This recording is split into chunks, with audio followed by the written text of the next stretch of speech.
Hello, I'm live. Welcome. How's it going? I'm just gonna tweet this out. Hold on while I do that.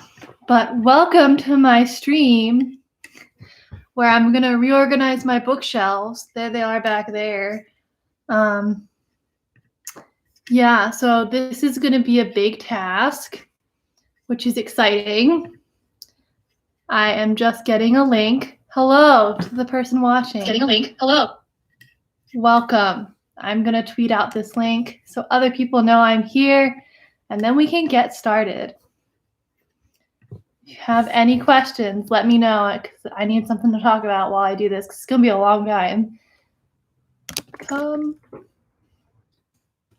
watch me organize my bookshelves.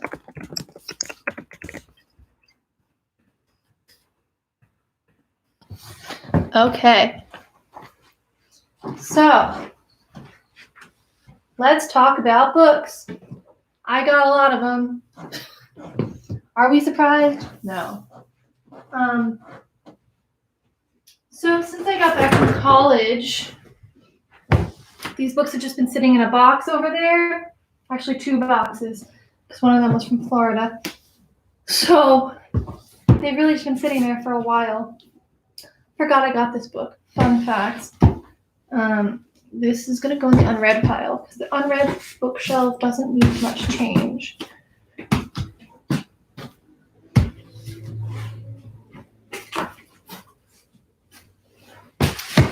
Not to flex, but I've read all of these. It's fine.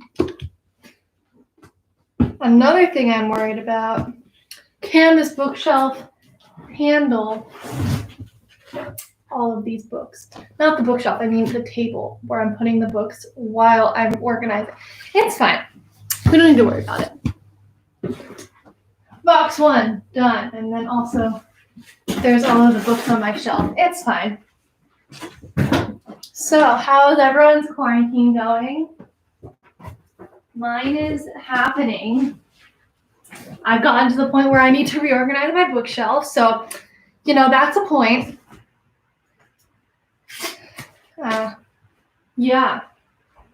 What is everyone currently reading? I'm currently in the middle of 6 books, which will not go on my shelves. I'm reading, I have them all written down here. The Song of Achilles, Watchmen, Satellite, Fangirl, and the Trees Crept In. Look at this copy of Little Women that Molly got me. It's so cute. And The Taming of the Shrew. Oh, I love it. Here's my copy of Satellite that I've been reading for ages. It needs to go upstairs, actually. We're just going to throw it over here. Yes.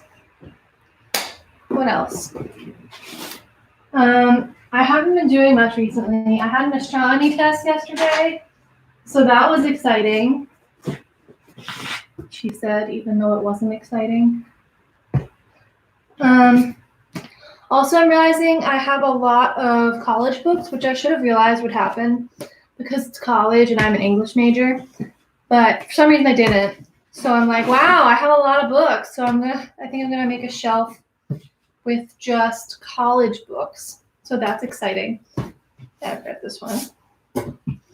It's my unread pile. Cries.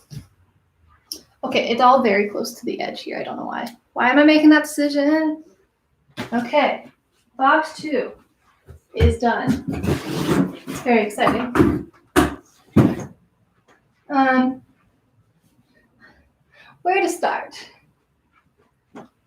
I guess we'll just pull them off. It's fine.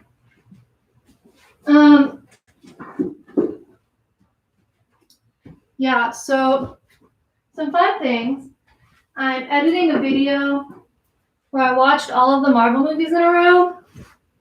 And there's just like a 4-minute clip of me sobbing about Endgame. As you do. It was casual.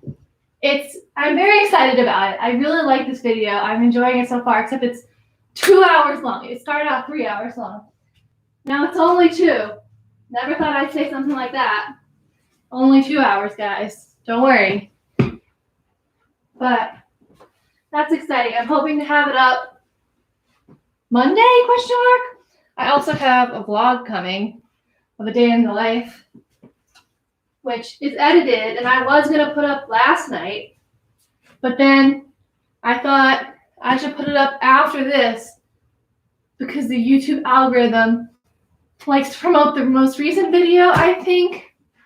I don't know how it works, but I'm just trying to get by. It's fine. I also don't have a plan for this reorganization, so that's exciting. I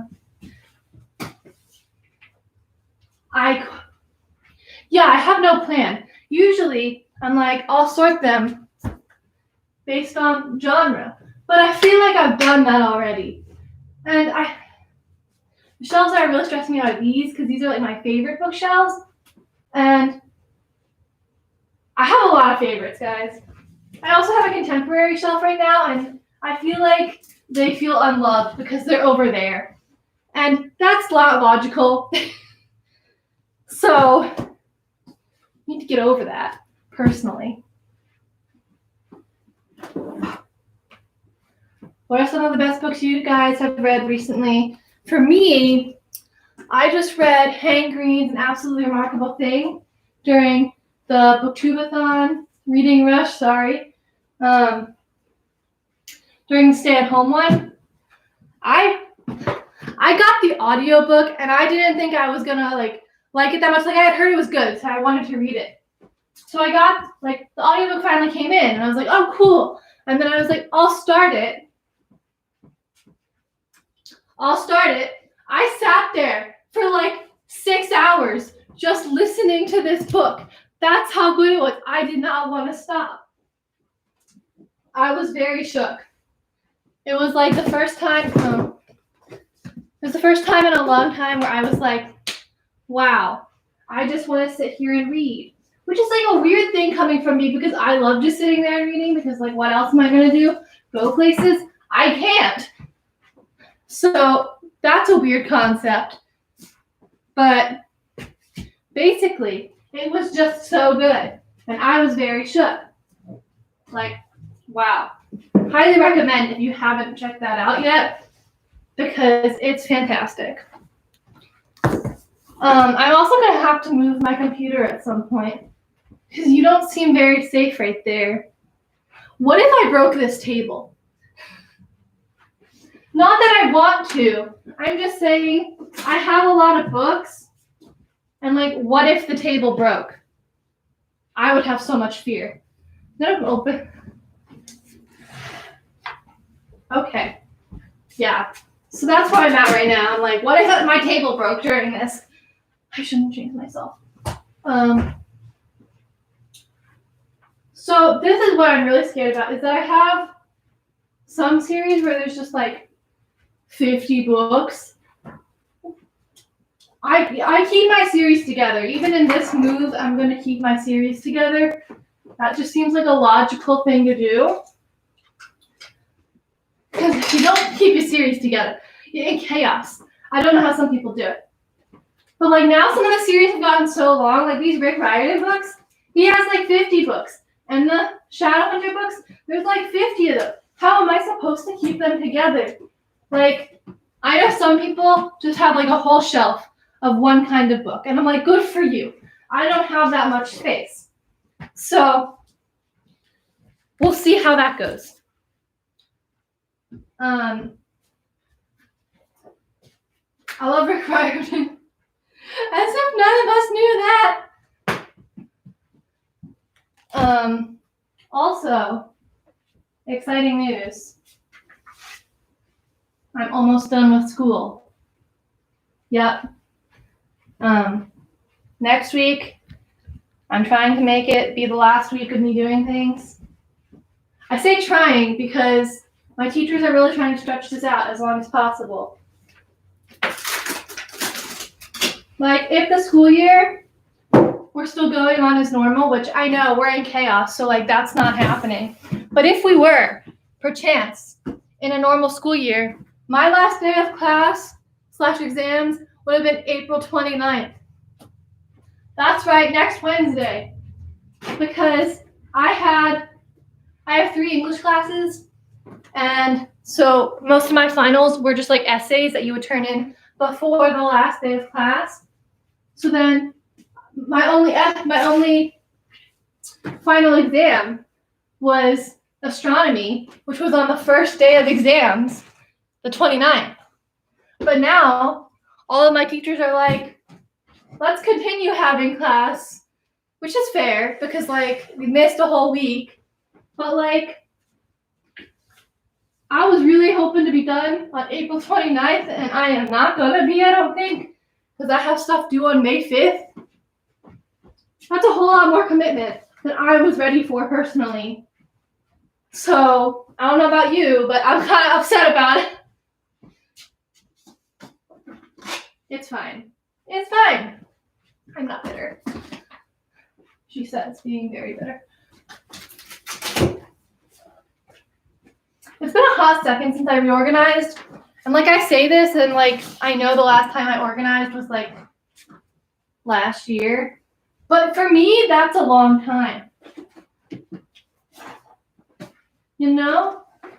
Like, you gotta reorganize every once in a while to keep your collection looking good.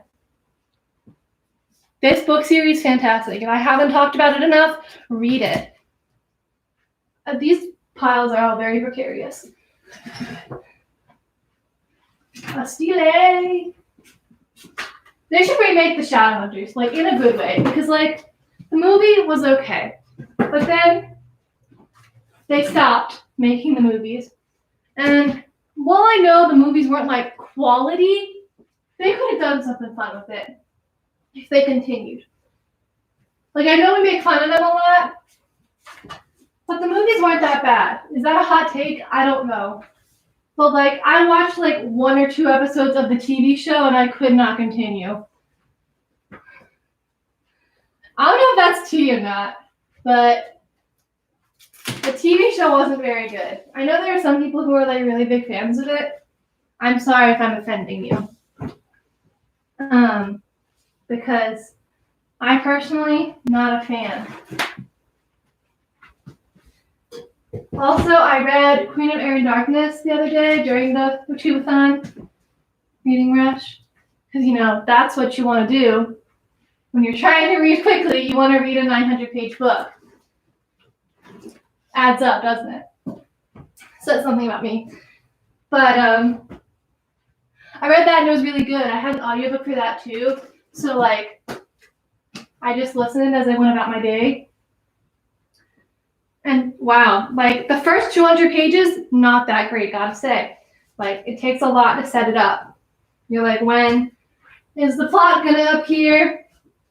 But then it does, and you're like, wow, this was really good. Because then there's like 10 stories happening. So there's like a bunch of stories happening, and you're just following all of them, and then they all connect, and you're like, wow. You know, I put stuff on this chair, and that was a mistake because now I can't reach those books. It's fine. We can move things. Ah, there's a door in my way. So that's where I'm at. Read some things recently. I feel like my reading goes ebbs and flows. Like, sometimes I feel like I'm really into reading, and sometimes I'm like, do I even like reading? Which I know. Strange concept for someone who owns like 300 books to be like, do I even like reading? But sometimes you just gotta question your whole existence, you know? Wow, we're only like 13 minutes into the stream and I'm already questioning my existence. But yeah, sometimes you just gotta be like, do I actually like these things?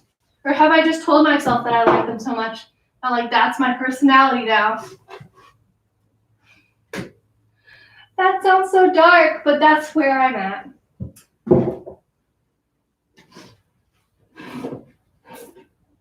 Did I finish this series? I guess so.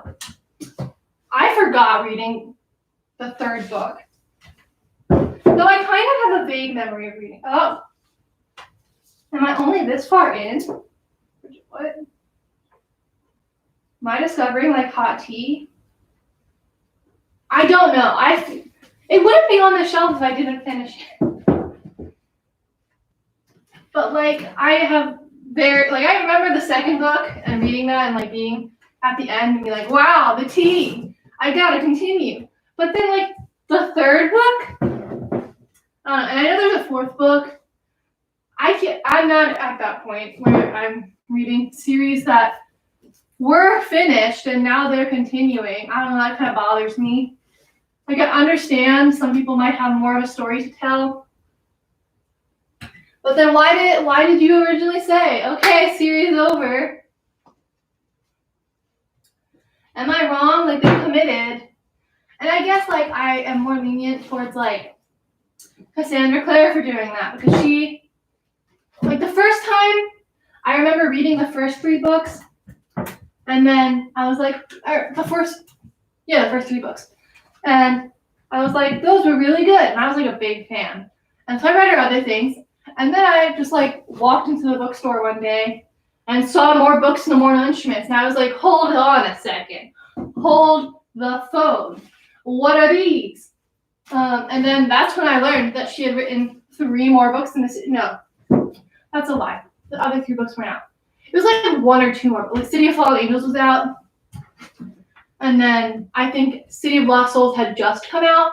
So it was like 5 books in. Because I read City of Heavenly Fire as soon as it came out. I remember reading that in my like reading class. Was it a reading class? Yes. We would just like sit there and my friend and I would talk about books.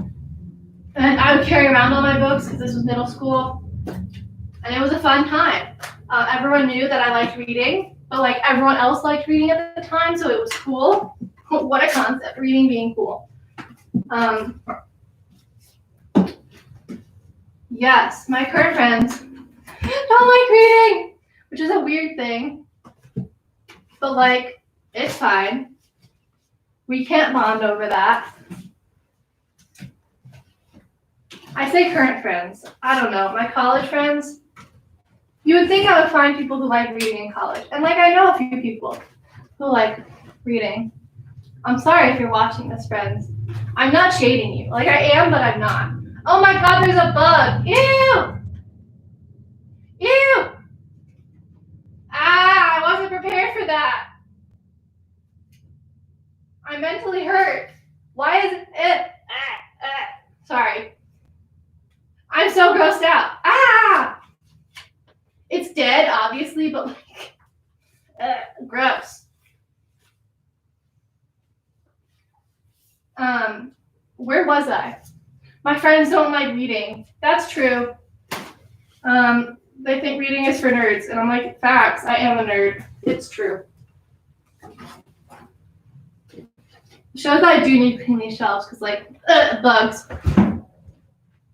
I'm still so grossed out. I can't believe it.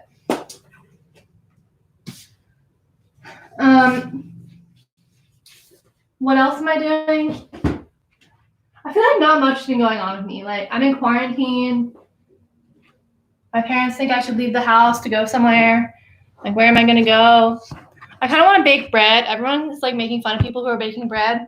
But I'm here for it. I want to bake bread. I'm trying to figure out where to put you. I need this space on my table. Okay, we're going to come over here. Look, there's my light, so that way it kind of looks okay when I'm shining over there. How does that look? Is that okay? Are we good with that? Thank you for the 2 people who have liked my stream. Welcome to the 1 person who's here. Hello. How's it going? So, like, what else is happening? I don't know. Almost done with classes. One of my classes, I submitted my final essay, and then I submitted my revision, so that's exciting. Done with that class. I actually really like that class. My teacher was like the sweetest person ever.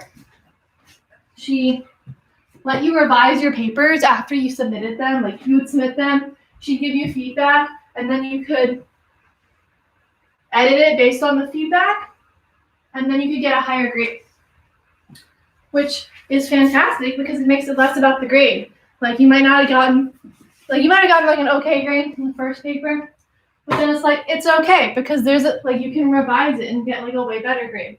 And she sees that you try because you revise, which is fantastic because she's wonderful. So I love her. Stop your Higginbotham. She'll be on my live show for 12th night, which is next Friday. So if you don't know, if this is the first time you're hearing about it, I'm running, which like that hard to believe, but like welcome if you're not. But I am running a Shakespeare book club with my friend Molly, and we read a Shakespeare play every month. It's called the Bard Book Club, and so every month we read a Shakespeare play. This one is 12th night. Last month we read Julius Caesar, which was exciting. Okay, I've never read most Shakespeare plays. Like I've read like 4 Shakespeare plays. I say, as someone who's directed a Shakespeare play, I feel like I'm not well versed. But I've also taken a Shakespeare class, so I feel kind of okay about it. But where was I going with this? Oh yeah, so our Bard Book Club.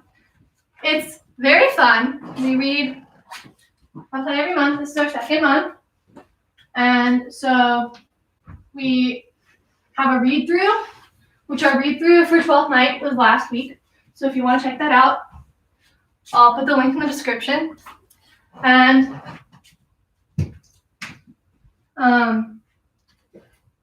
our live show talking about the play is going to be next week, which I'm also excited about,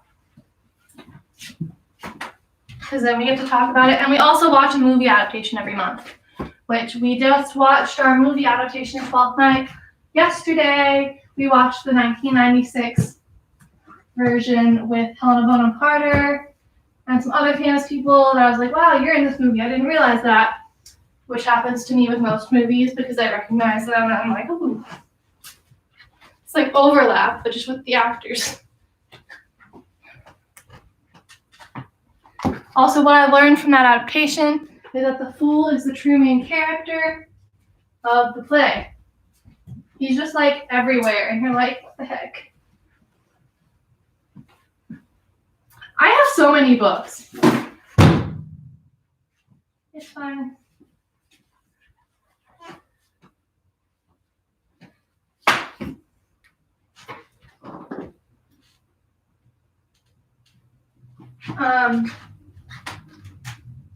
What else is going on with me?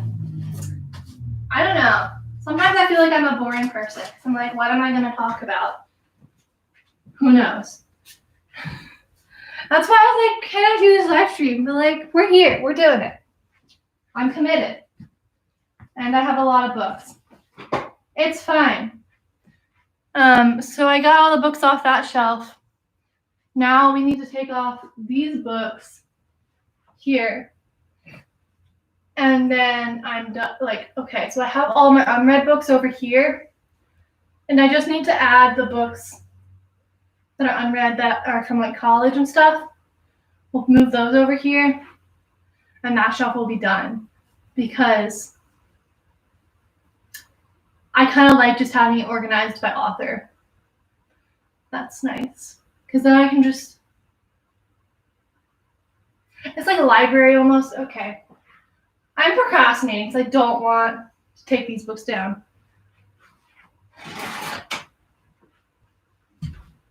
Oh, I still have this book on the ground. It's fine. Yeah, so what else have I been up to? I've been watching a lot of YouTube and TV. If you haven't watched Brooklyn Nine-Nine yet, you should. I'm thinking about making a video essay about why Brooklyn Nine-Nine is fantastic. Because it's just done such a great job showing showing all the different, like, there's just like gay people and they're fine. Like, not as in like the kid, like, they're just there. And you're like, yeah, that's just one, like, that's not their whole characters being gay. They do a great job of having like multi-layered characters And like, I don't know, it's really great. They show like the humanity in everyone. I have no room to put this. I don't know where I'm going with it. Where do we think we go? I guess I just have to put it on the ground. Normally I don't put my books on the ground. That's like a weird thing that I'm not here for. Is that weird? Do you guys do that? Just put your books on the ground? I don't know. Maybe that's just a me thing.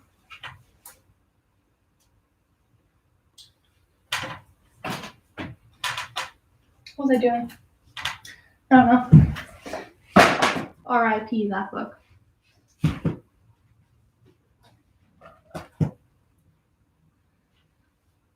feel like I've really committed to this bookshelf reorganization.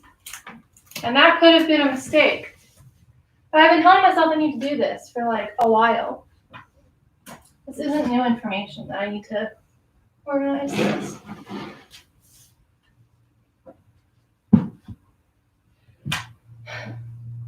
I'm tired. Is anyone else just like always tired? Because no matter for how long I sleep, I always wake up tired. And I don't know why, and I don't know what to do to fix that.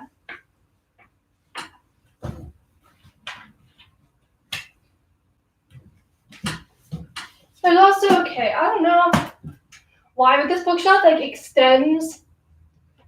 Like there's a bookshelf here, and this one just extends like into the wall. Who made that decision? Seems kind of stupid to me. I don't know. A fun fact, this thing says it comes with posters, but I could never find the posters.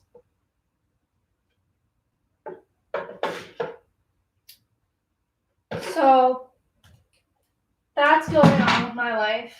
Just kidding, that's happened like a while ago. These are all fun school books that I had to read.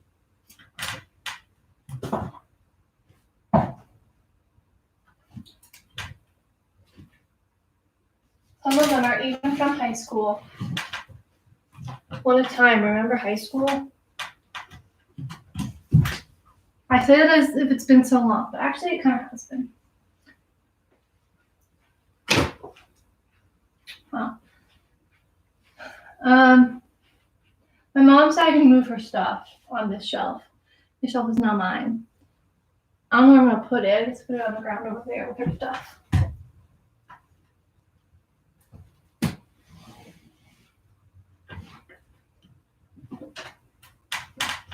Ah!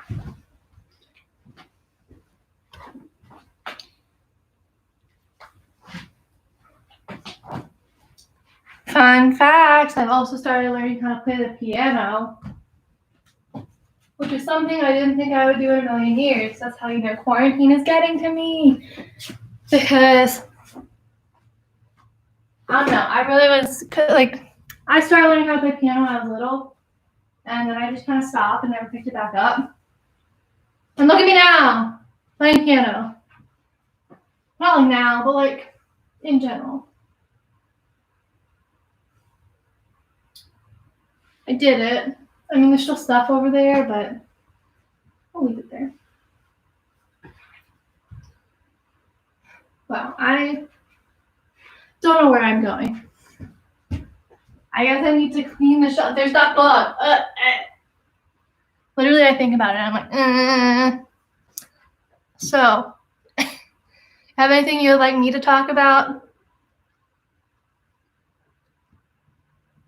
during this hot second?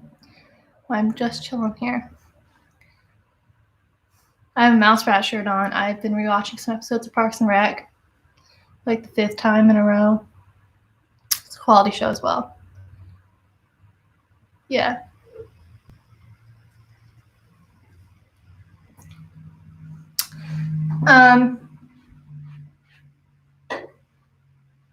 Okay. I guess I should clean my shelves.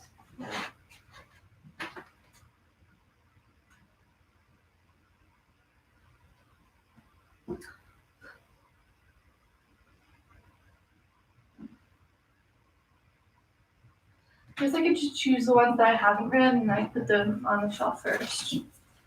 Because those just need to go over there.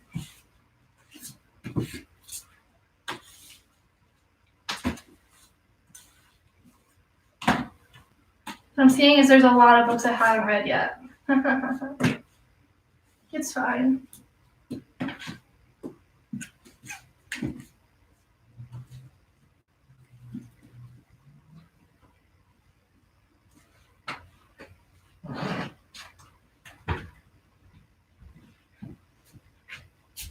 Careful.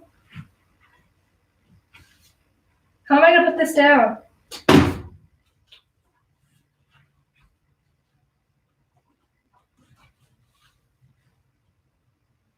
So I put them on this chair, but I need my chair to get up to them up there. This is really a whole time. I'm falling apart.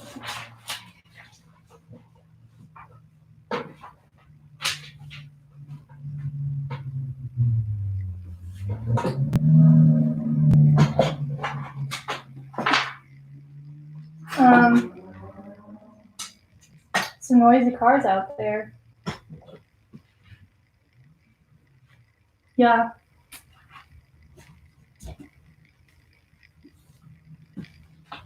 Yeah, I should probably think about this in a logical way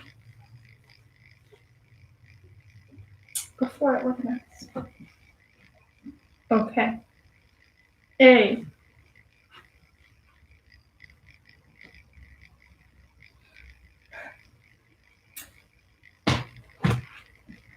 This one's also A. This system is so precarious. Oh, you can't even see it. Oh. My Easter stuff is still like here. Ignore that. Okay, over there. How does he love to eat me? This is a D.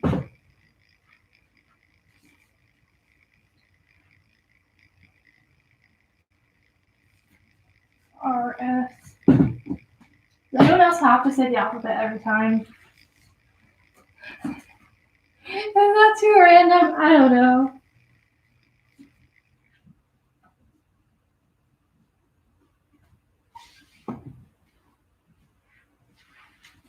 No reason.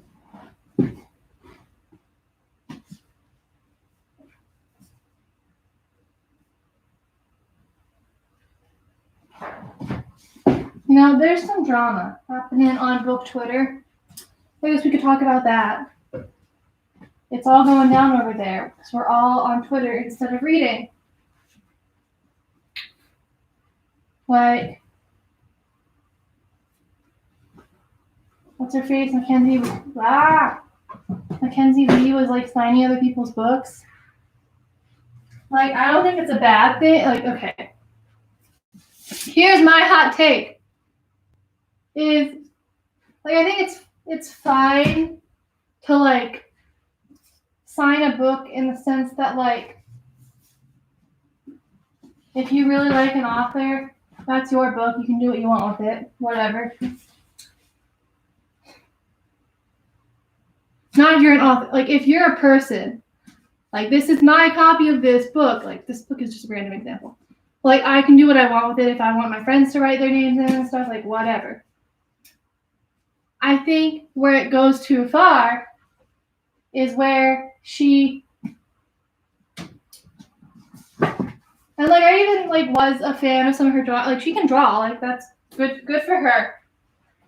But I think it went too far in the sense that like some of the drawings were like offensive in my mind. Like not even the draw. Like okay, so she wrote in was it the Nightingale mocking. There's that one really long book, and it got turned into a movie. The Goldfinch. Oh God. And she wrote that too long for me. That struck me. That didn't seem like the way I would want to go about something.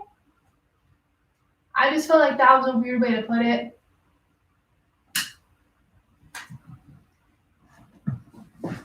Because, like, well, I don't know. Why would you write something like that? Like, good for you. You're reading a long book. You know that, signing up for it.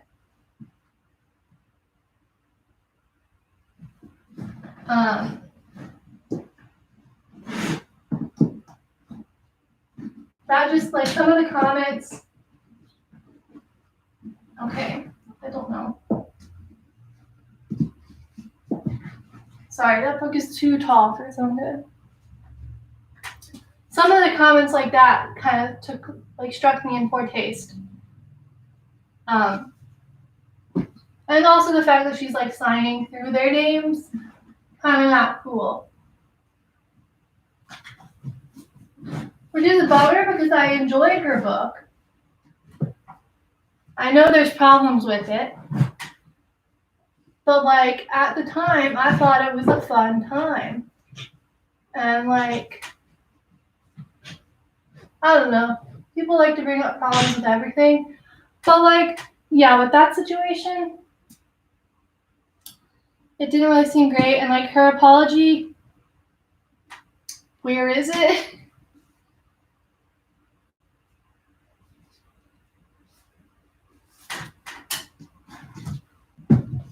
And not that like you have to make an apology every time, but also like a lot of those like newer, like not newer, but like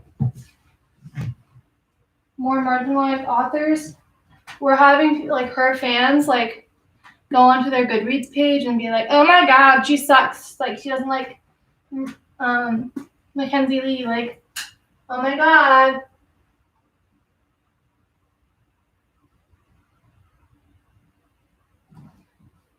And so then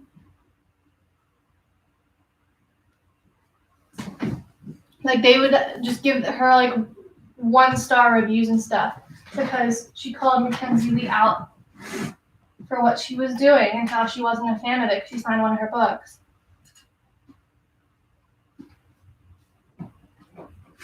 Which, like, fine, go you. In my opinion. That's my opinion! Yeah, so I just found it strange. Because at first I was like, I don't see the problem. Which, like, I'm sorry. I don't know. Like, I understand now. Because I'm like, yeah, it's kind of cool. And also for her to sign on the, like, author page where, like, authors would sign their books kind of struck me as sketch. Because even though I know people have like ownership over their books, like I kind of said, like you can do whatever you want with your book, go for it. It does kind of strike me as strange that you would let them sign on that. Like there's still, if you open up a book, which this one is signed, fun. There's so many other pages you can sign at the beginning. Like you don't have to sign on the one that like books have like 50 pages in the beginning that are useless. Not 50, but I'm over exaggerating. But like, you get what I'm saying. Is that like there's so many pages at the beginning. Why do you have to sign on that one? You know? Like, even if they don't think they're ever gonna sign, like get the author's signature, I wouldn't sign on that page. Because it's not your book.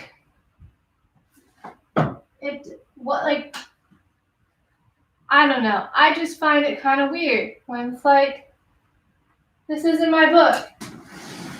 But I'm going to sign it on the page reserved for the author. You know, I forgot I owned Landline. That's where I'm at as well. I do want to read it. I also want to read Wayward Son. I've heard it's good.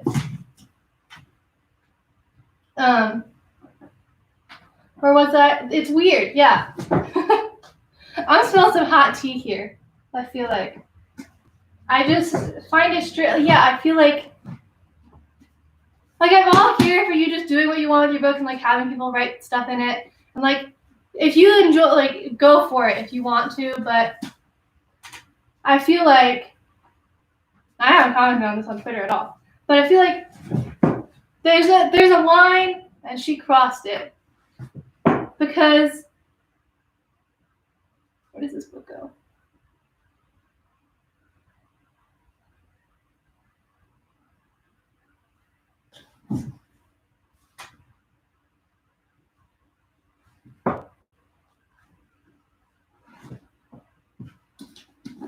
There.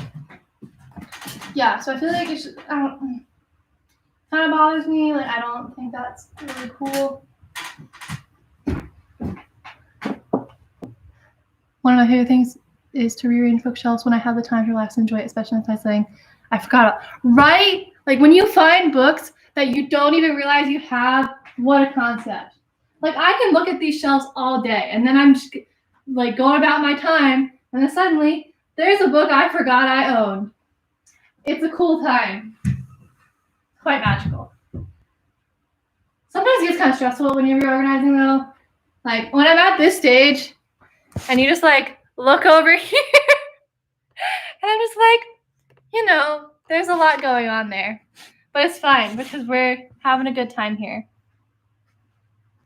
I don't know where to start, really. I guess I could start with the school books. That seems like a logical place to start, right? Yeah. Okay. Here we go. I say that as if I'm going somewhere. I'm really not. I'm going to come over here. Which ones are the books for school? I don't remember where I put them. They're over here somewhere. Ah! This one. This stack.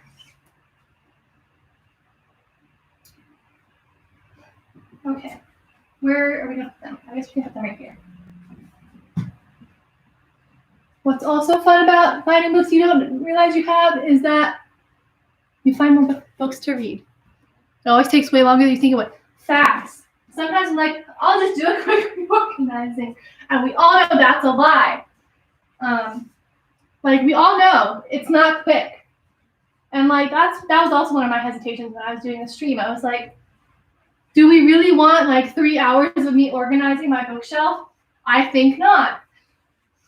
But that's basically what this is going to become, I'm sure. So I thank you all for joining in. Thank you, David. Yeah, because like you like logically, you know, you have a lot of books, but then when you're actually reorganizing, like, you know, I thought I had a lot of books, but now I'm seeing it. I do have a lot of books. It's like, you know, but now you really know.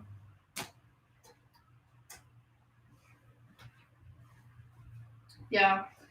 So that's interesting, where it's like lots of books.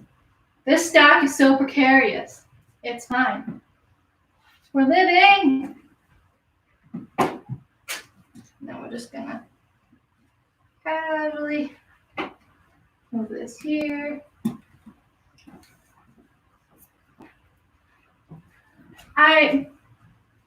The other problem I find when reorganizing is like, where do you put the things? And by that I mean, like, obviously the space for your books is the shelves, but when you're reorganizing your shelves, where do the books go? Like, I have them all over the table here, which seems like a logical place to put them. But there's not like, there's space, but like there's not space. Because they're not meant to be here. Have you ever found two of the same book? Yes, but it's not necessarily because I like didn't realize I owned it. It's like sometimes I just like get two copies. Like, not like me, but like, okay, words. What are words? I've been talking for a hot second. Sometimes I feel like I bought a book by accident and I already owned it. I bought books that looked interesting, never found time to read. Then at another bookstore, hey, that would be okay. I know that feeling because there are some books where I'm like, I forget I own them, and then I want to buy them again. I have examples. Like, oh my God, what's the book that I was? Oh, fun fact, like with Children of Blood and Bone, I have 2 copies of that, and that was like totally not intentional. I haven't read it yet. I feel bad because like everyone I know has said that's amazing. But basically, I should clean the shelf first. It's a struggle. But yeah, one of my friends gave it to me because Peter, I don't know if any of y'all know him, but he was on my channel for reading Clover Woods and stuff. And he like gave me his copy of Children of Blood and Bone because he was like, I'm like done with it. I don't really want to keep it. And then my roommate in college gave me a copy and she was like, I think you'd really like it. That's really sweet. So I have 2 copies, which is exciting. Okay. I will be like, okay. You know what? I can just bring you with me. That's fine. We're just going to get some. Here we go on an adventure to my kitchen. Welcome. I'm just getting my paper towels so that I can clean down the bookshelves. Sometimes they just need a good clean, you know? Now my hands are really wet. Maybe this was a mistake. But you know, at least then you know that your taste in books is consistent. Because if something looks interesting to you twice, then you know, hey, maybe that's really a book for me. A benefit to finding a book and wanting to buy it again. It's also like with some like Cassandra Clare books and stuff, she has so many books that at this point, when I see them at the store, I'm like, have I read that one? Who knows? Because there's so many of them. Like, I forget what book I'm at in that series. I just finished Queen of Air and Darkness. So I think I need to read the Red Scrolls of Magic. And then goes to the Shadow Market, and then I can read the next book that she just put out, Chain of Gold. Is that right? I don't know. I gotta do some researching into that. There's some series that are like so long that you're like, wow, we're still here. And not that that's like a bad thing. I'm spilling some tea. Not that it's a bad thing to continue your series. If you have a world that you made, go for it. But also, sometimes, I'm like, we've had a lot going on here. And, you know, that's fair. In one sense. Because you made the world. And, like, I could just stop reading them. But then I don't want to stop reading them. It's a circle. I'd say make some tea. But whenever I do, I get busy and forget about it until I'm cleaning up. True. I have a Coke here, which not sponsored.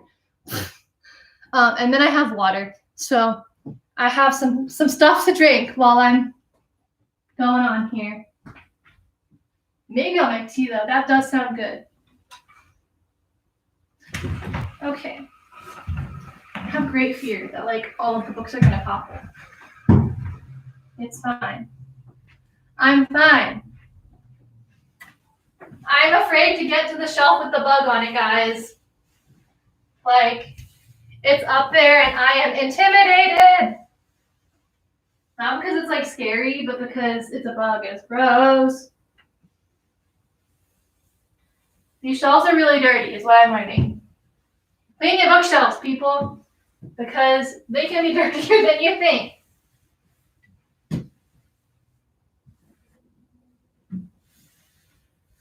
Wow, it's so satisfying to just be like, and then it was clean. So then you realize all this stuff was on it, and it's like, well, that's not good.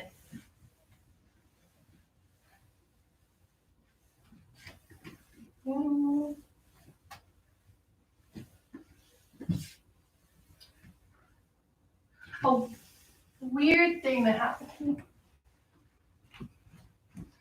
Come see what's going on. What are those cool looking metal pots? Up there, those are tournament jugs, I would say.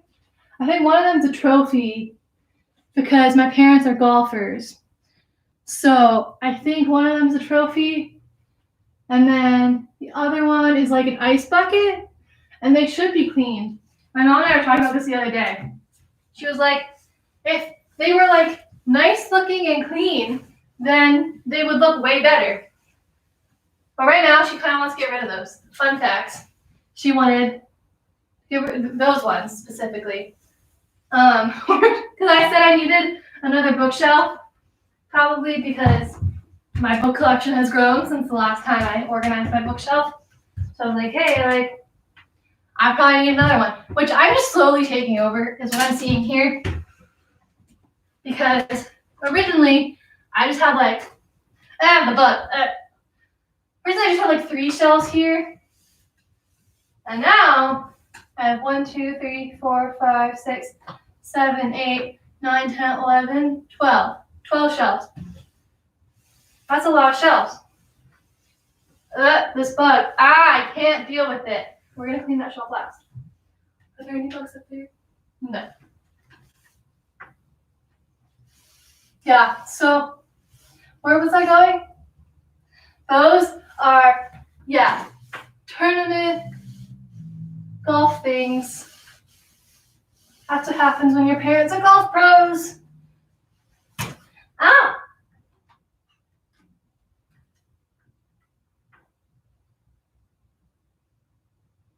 It's fine. I don't think it's broken. That was a lot of anxiety right there. I jammed my finger back as I was like brushing, and I really thought I broke my nail. And okay, some people made fun of me for this when I was little. Like little as in like 4th grade or whatever. They were like, ha ha ha, breaking your nail, you make it sound so bad. And it was like a bad thing when you were little to be like, ow, I'm in pain, I broke my nail. I don't know why people make it seem like a bad thing. It hurts. You know what I mean? Also, there was like a loud noise when I did that, so I had fear that like it had broken. Yeah, so I don't know why people make fun of that. Fun fact. Another topic of conversation. I don't know why people make fun of people when they're like, I broke a nail, it really hurts. Sometimes that stuff does hurt. I broke a nail not the other day. This was like a few months ago. My friend and I, we were trying out some stuff for our play. So I was doing Tammy the Shrew, which if you haven't checked it out, it's on my channel. You should check it out. But we were like practicing some moves for it. We were trying to see how like this one scene would work. And one of the characters had like get down onto their knees. And so I was like practicing for that part, so I needed to show him the next day. And I did it, and then my toenail broke. And this is like very violent, but like my toenail broke. And I was in so much pain. It hurt so bad because it was like in my skin. Okay, that's too much detail, but like it was really painful. Is what I'm going for here. So like when people say like make fun of you for like breaking a nail, that's dumb because like it does hurt. Who says it doesn't? People who don't break their nails, who don't have long nails. Because if you have long nails and like breaks in the middle of your nail, and it's just the worst. That was a tangent, but like we're here. I'm really worried, but like they feel fine. Okay, now I gotta deal with this bug. Okay, I'll run out of frame real quick. If I can throw this out real quick. Ew! Ew! Ah! It's so gross. It's so gross.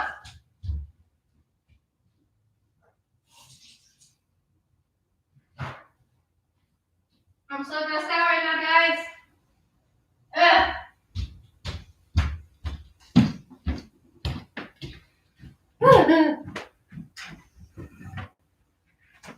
I'm sorry if it seems like I'm overreacting about this bug, but it was really gross. We have so many books that several bookcases are double stacked. Fact. For hardbacks, but they do take up a lot of room.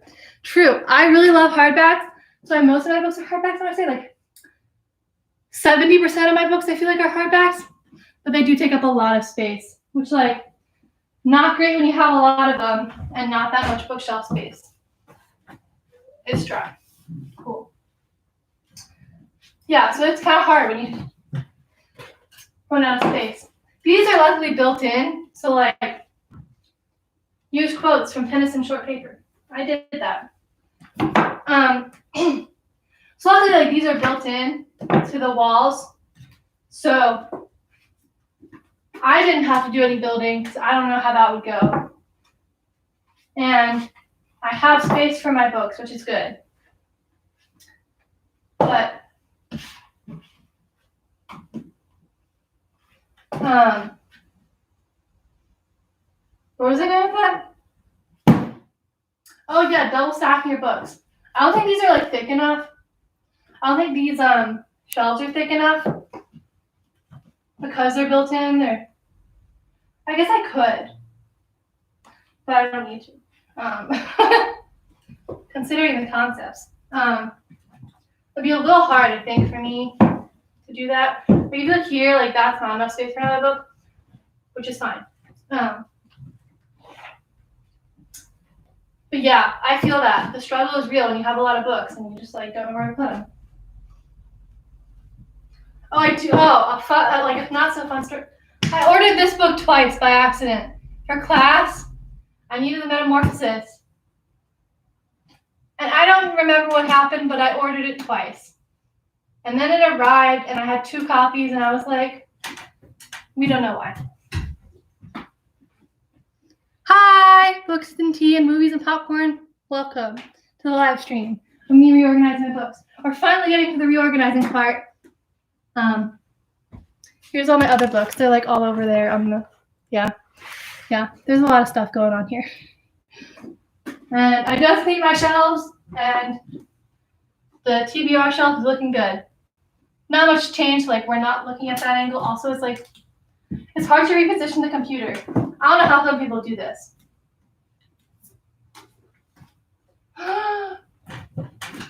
Guys, I lost this bookmark like ages ago. Obviously, I was using it when I was reading for class. It's my little Castiel bookmark from Supernatural. Ah! It's such a concept. I forgot where this was. And oh my god, that's it. He's so cute. Hold on. It's so cute. And he was just sitting in Frankenstein all this time. Arranging by genre and author. I arranged by author for my TBR shelf right here. This is by author, last name. So I feel like it's a bit easier also because I don't have any concept of like I have concept of what these books are about, but I feel like I can't judge them enough to like place them. But over here, my plan currently stands as I am arranging based on, these are going to be all my school books because I have a lot of those now. What I'm realizing about being an English major, which I already knew, but like wild concept, is that we have a lot of books.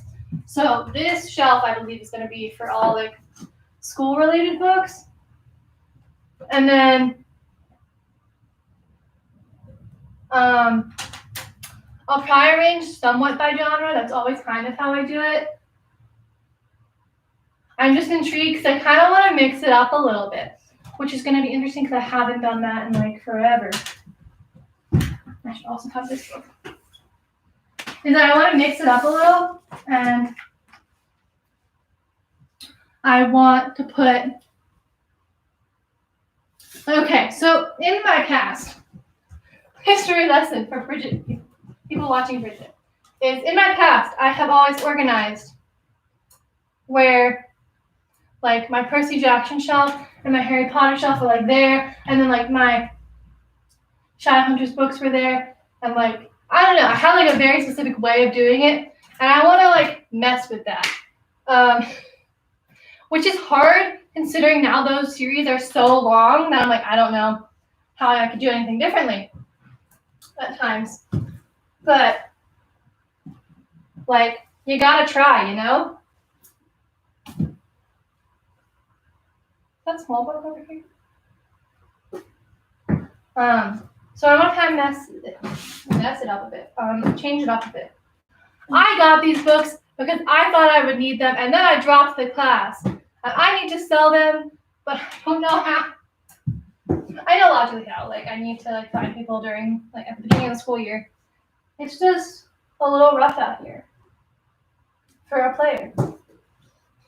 I say as if I'm a player with books. like that. My old university texts are by subject. That's fair. With my university books, what we're doing is, well, there's not really a theme here. I should probably organize these better. Gosh. I don't know how I'm organizing these. That's the tea. That's where we're at. I said that like 3 times already in this video.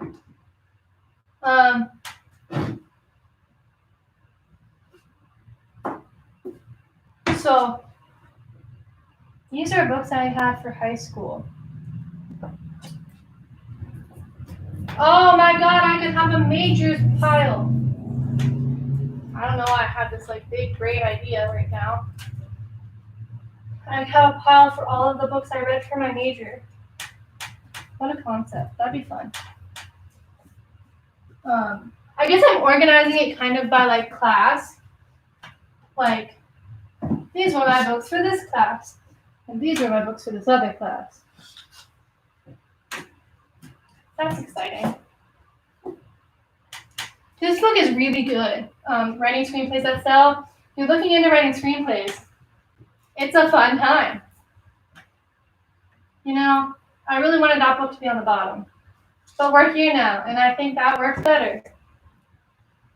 Oh my god, the stack is so ugly. High school books.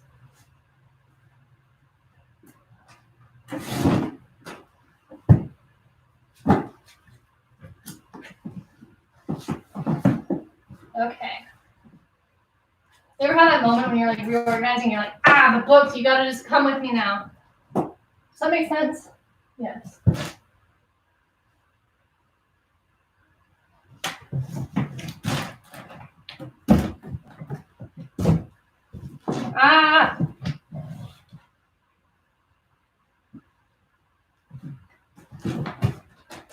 No.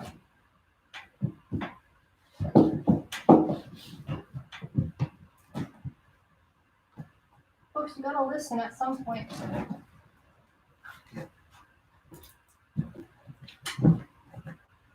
We can do it, guys. We can do it. Why is this such a struggle? Okay, I did it. I did it. Okay, they look good. Okay, I did it. Okay. One shelf done. Woo! How did I organize them?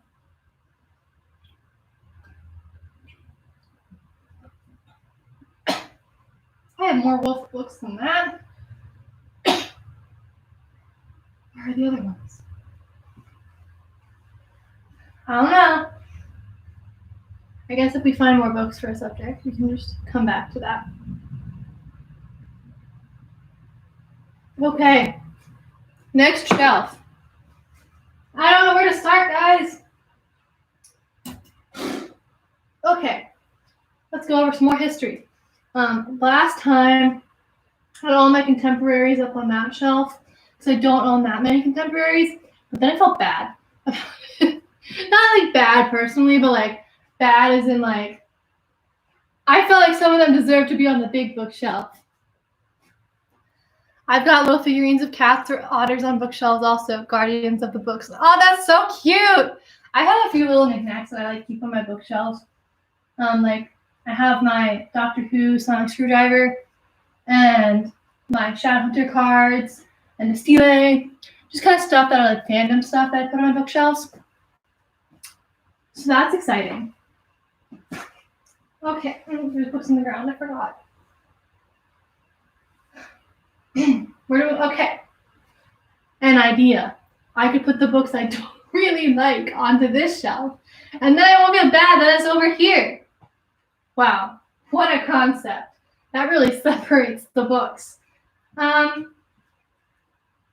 now this is like the drama time, where I'm like, well, which books are gonna get put over there?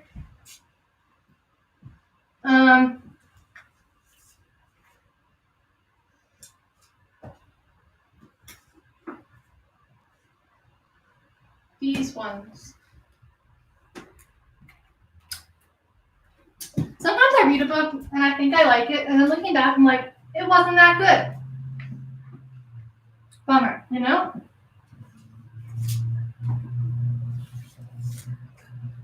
Back to when we read Treasure Island. We're just lots of feelings. And I was like, it's not good. It's a bummer. The books you don't like go on the hardest shelf to get to. True. I would say up there, but like up there feels like it's like this shelf over here seems like it's like my favorites. Like this is the shelf you show to people when you're like, I have a lot of books, and then you like take a picture and you're like, like this shelf over here is like separated from the rest. So like those are my school books, so it kind of makes sense that these are over here, which honestly looking good. But like that's the shelf where like you don't want to be, because then when you take the big picture, people don't get to see those books that are over there. And not necessarily that it's bad. You know, I didn't even realize I'm putting that book over there, but you know, facts, we're putting it over there. But like, it's really the shelf. The books are falling. It's fine. It's fine, guys. It's just really, it's not the hardest shelf to get to, but it's the hardest to photograph with other books. That's a good way to put it.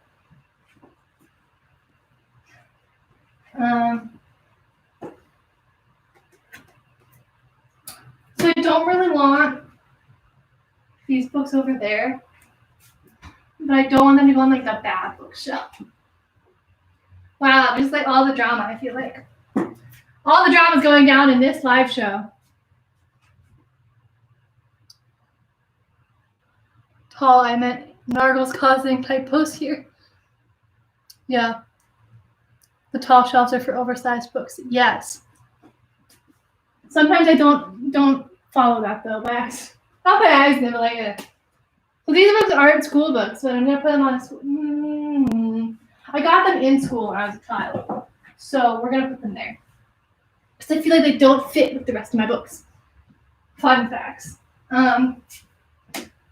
Should I move the camera? No, it's fine. You guys can still hear me. This book, not great. Wow, what a time. We're just like, I don't like any of these books, so we're gonna put them over there. Shame those books. Shame. Here's my copy of Shatter Me with 1 billion Post-its.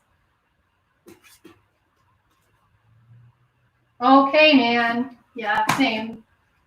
I relate to that. Spiritually. I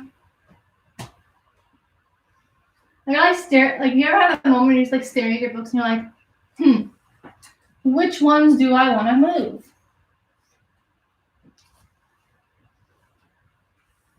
You know what? This is my workout for the day because these books are heavy. There's also some books that like are school books. Like I read The Giver for school, but like we're gonna keep it over here. Piles of Uncertainty. Facts. I'm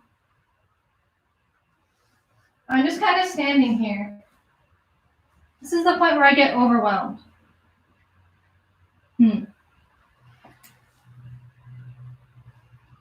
What other books do I not like that much? Oops.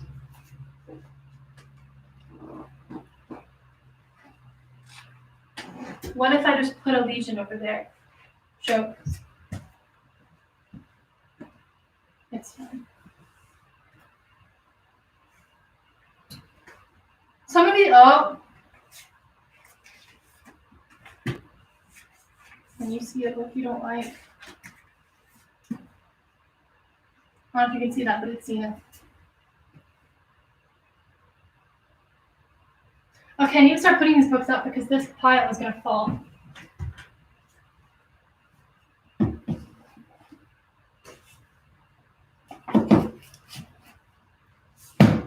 Ah, that scared me. I don't know if you could see me jump, but I did.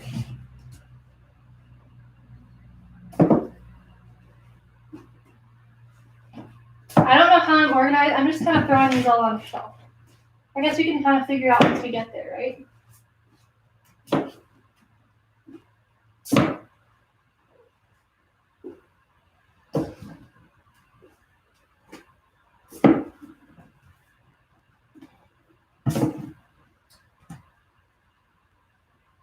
People are gonna be like, why'd you keep all those books if you don't like them? Because I want to remember that I didn't like them. Sometimes when I don't see a book for a while, and I'm like, maybe I did like that book. You ever have that feeling? I also have it the other way where I'm like, I haven't thought about that book in a while. Maybe it was actually really good or really bad. I think about that sometimes. Last night I was thinking about that. This kind of goes along with the concept I had on earlier. I was like, what does it mean to like things? This is so deep. What does it mean to like things? Because maybe I just convinced myself I like reading, and I don't actually like reading. But I've convinced myself that over my life that I do like reading. So maybe that's just why I read. I don't know. I do enjoy reading. That's not what I'm saying. Sometimes you gotta wonder, It's like wondering about your personality. Do you really like something? Or are you just used to it? Hot chocolate time. Ooh, I wish I had hot chocolate. Actually, I do have a mix for hot chocolate, but I don't think... I feel like I need to focus. Like the laser beam.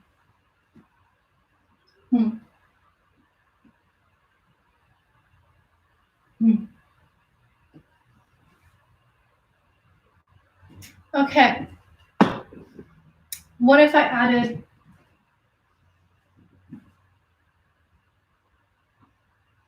Okay, I'll talk you guys through this. I want to sit in front of you, but I guess I'll just sit over here. So,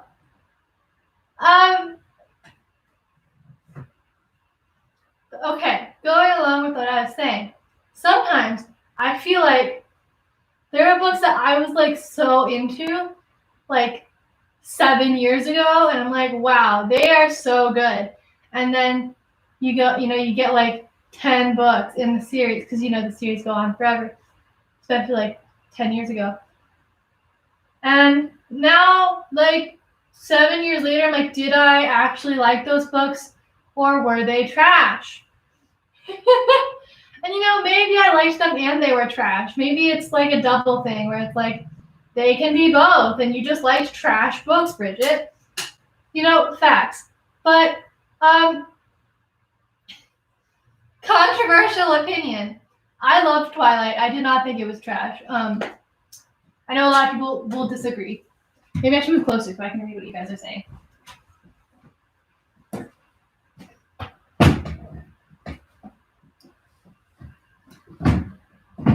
When you start the other side, you need to move the camera. Yes, I will. I'm just still working on this shelf, so that's where we're at right now. Yes, you like them because you like them. Thank you for reassuring me. I worry sometimes, concepts of life. But yeah, so book series are like TV. There's only so much an author can write that is interesting. True. Yeah, so okay. So where I was going with my story was that I really love Twilight. I still stand by, I think Twilight's a good series. Not that it's perfect, and obviously there's a lot of stuff wrong with it, but it's a fun time. I feel like I should reread Twilight. Everyone on the internet is rereading Twilight, I feel like, and I'm here for it. I should reread Twilight. It's been 10 years since I read it. Really? How long has it been?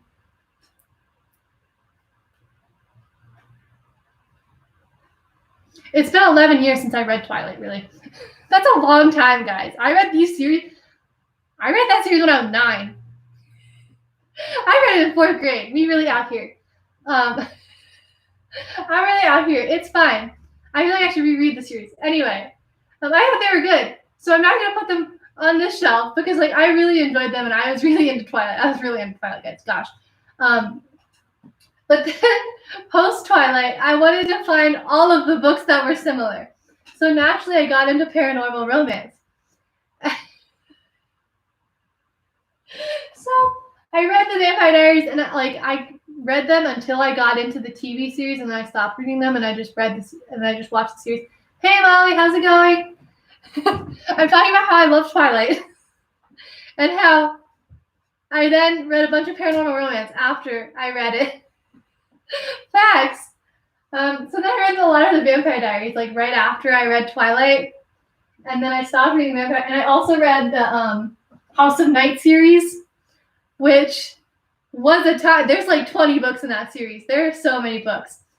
But now I'm looking back on it, I'm like, how did I feel about that series? Because I really enjoyed it at the time, but then it got so long. So like, should I put it on the trash? Should I put it in the trash pile? Molly said you're just joining. This is the shelf of books I wasn't really a fan of.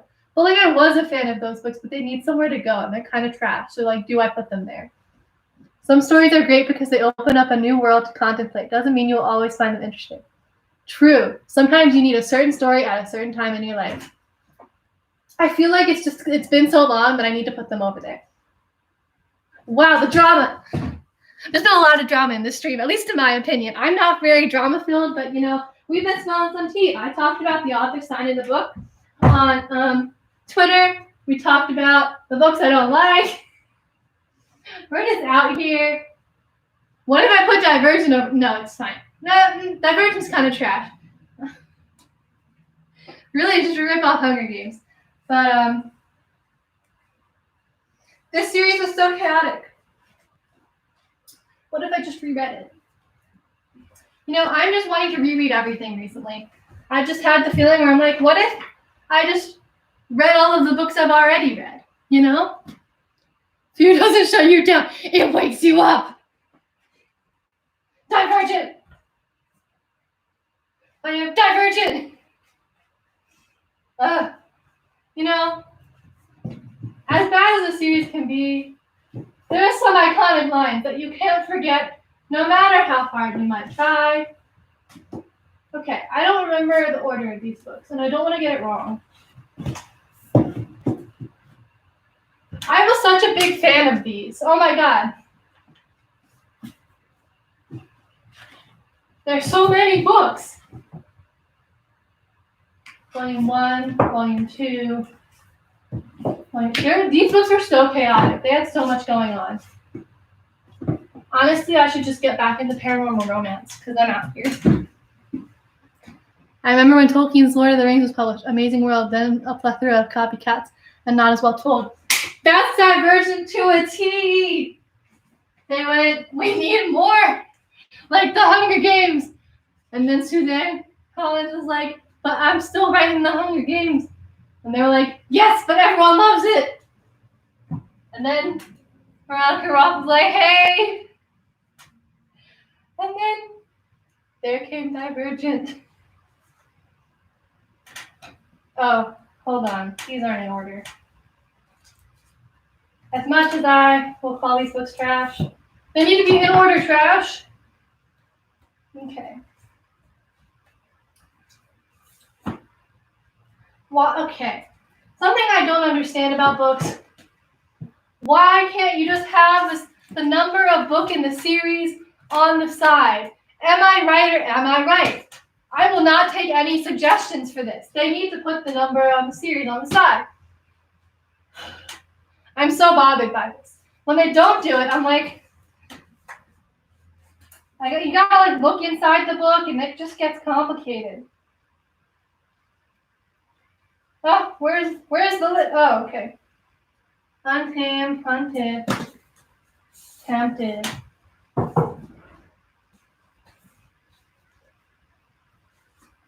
Burned. Awakened. I did it, guys. Go me. Right. Yes, I am right. The only time I will be forceful about my opinion, you need to put the series number on the side. Because, when you pick up a series, sometimes you don't realize if it's not the first book because you're like, this book looks cool. And then you realize it's like book 3. And you're like, maybe I should have read book 1 and 2. What is paranormal romance? Okay, so let's talk about it. When there's some sort of non-human being, and then they fall in love with a human, and then it's like, oh no, I'm not human. We can't be in love. It's kind of in my opinion, I don't know if this is true, but it kind of started booming when Twilight came out, because vampires and werewolves. But then there's okay, so these are also vampires, and then these are also kind of vampires, and this one's also But then you can also look at like the Obsidio series, where it's like he's an alien and like a being of light, and so he wasn't human and everything. Molly said it's the best genre ever. You know, I might debate you on this, but also I kind of agree. It's a fun time because people don't care. Like they care, but like they care about things, but like not in a bad way. Where like they care in the sense it's like do whatever you want. Like other books, it's like there's some limits. But in paranormal romance, they're just like let's throw it all out there. We're gonna do it, and then everyone's like yes, let's do it. Like, here's this 100-year-old man. He's gonna fall in love with a 17-year-old. But it's okay because he looks like he's 17. Honestly, it's fine. Okay. Shell's looking pretty good. Do I want to add anything else? Do I want to add Divergent? Kind of. Hold on. Where is Divergent? There it is. I found it.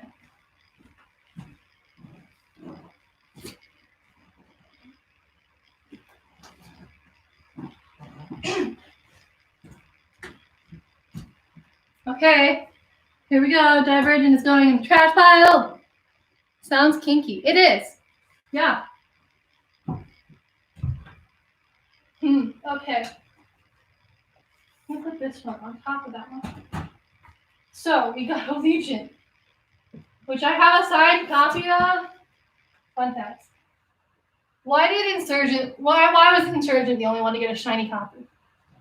I don't know. They made one for Divergent as well. I remember everyone was going to it.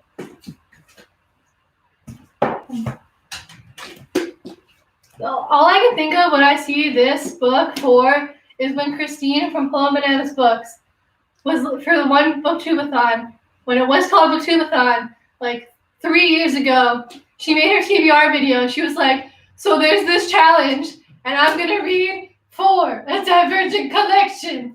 And then she's like, here's this other challenge. I'm going to read 4, a Divergent collection. And she just did that for all of the challenges. She was just going to read this one book. And I was like, I was here for it. It was so funny. 4, a Divergent collection of 4 short stories. Truly an icon. Christine, or what? Yes. Agree? Okay. So I feel so much tea that pile of books is there and not on the other shelf. But we made that decision together. Yeah. Wow, I feel like that's so much drama in my life. Just like for me personally. I'm like, wow, it got moved from the nice shelf to the shelf that's over here. That's when you know things have changed. Okay. I'm moving some of these books onto the table because now that we've put some books on the shelf, we have room on the table. We can have a shot of the table after I move these. And then comes the struggle of where will I put you? Because I know I want to move you. Here we go. We're gonna go somewhere. I'm on my way. I can go the distance. Okay, I'll place you right here. This is not your final form. Okay, maybe I could use these boxes. Sounds kind of dangerous, but like, we live on the edge. Oh my God, there's 5 people here. Hello. Welcome to me organizing my bookshelf. You're here just in time for me to get to the big shelf. I'm finding a way to put you so that you can see everything. My computer kind of sounds like it's dying. Also, here's all the books. So we organized an update. That's my TBR shelf. Wait, that's a lie. Those are the shelves we just finished. There's my TBR shelf. Okay, and then here's all the books we still have to organize. Woo! It's okay, we did 2 shelves. Guys, 10 to go. Okay. So like, if I just move all these Harry Potter books,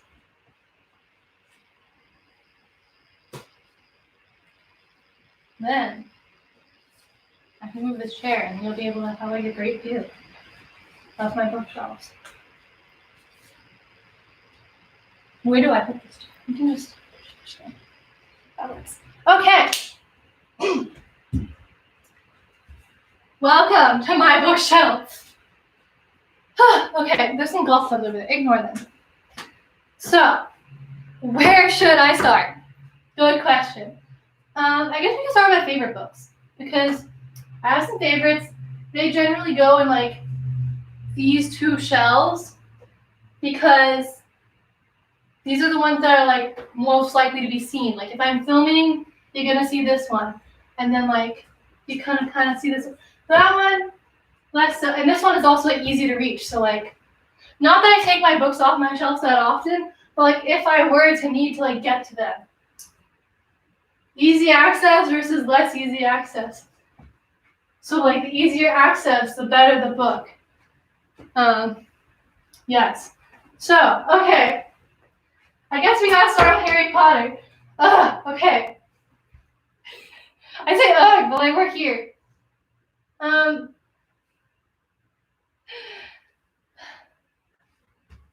I've been doing it for an hour and a half. Cool.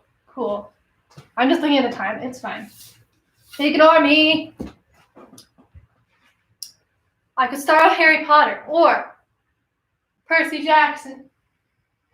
Mixing it up a bit. Percy Jackson. Okay.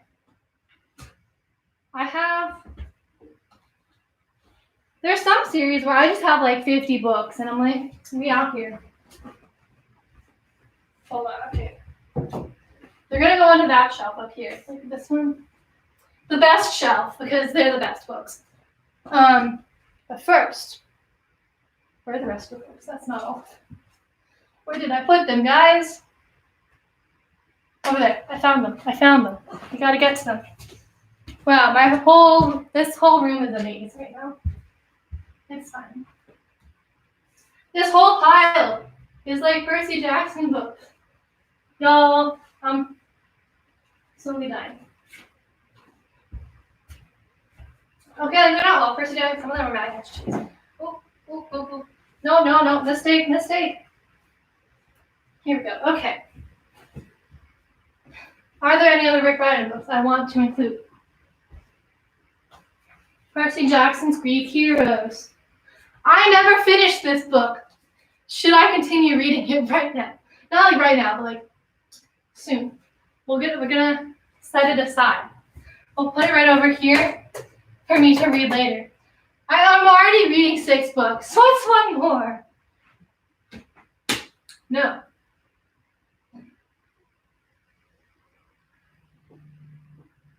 Are there any more books? I feel like there's more books. Oh, where are they? I don't know. There's one. Those are all Percy Jackson. Harry Potter, for instance. It's true. Harry Potter right here. Okay, so like yes, they're all Percy Jackson kind of. They're all like Rick Riordan. So like these are like the Heroes of Olympus. And these are Magnus Chase. And these are the Trials of Apollo. And these are Percy Jackson over here. So like they're all like kind of in the Percy Jackson world. So we're just gonna call them Percy Jackson. I feel like there's a book I'm missing. That's why I'm just kind of standing here. There's that. Oh, I have read that book. Oh, that book down there. Rick Riordan has done a lot. He's really out here changing my life for the better. You know what? We're also going to put Renegades on that shelf because it deserves it.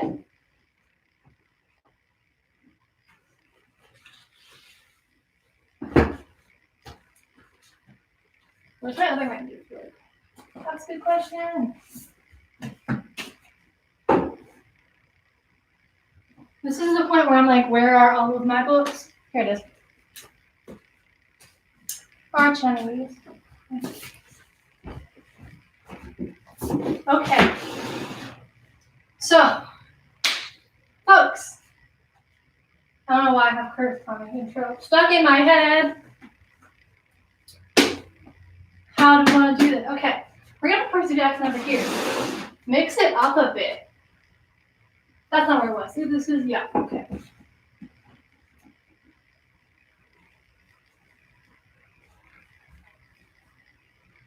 Okay. There's a lot of books here. That's what we're learning from this experience.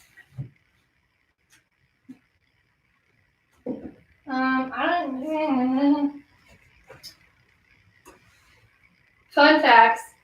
I have like 3 copies of The Lightning Thief. Why, might you ask? Because they're all wonderful.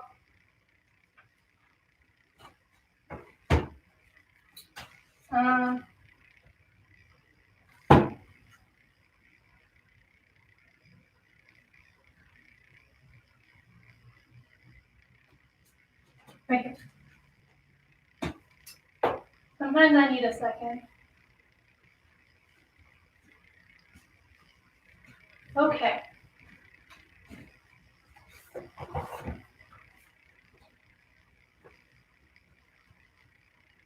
Do they fit? Ha ha ha, they do, just barely. Oh no, this one doesn't fit. That's so sad. It's fine, it's fine.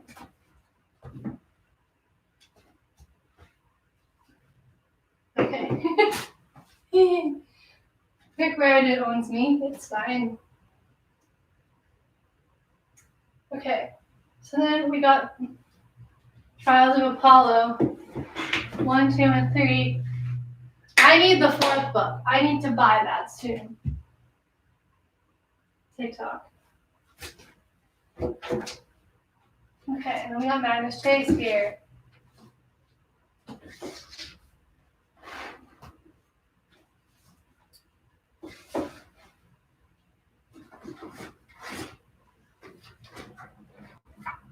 Okay. Beautiful. But you can't really see that last book.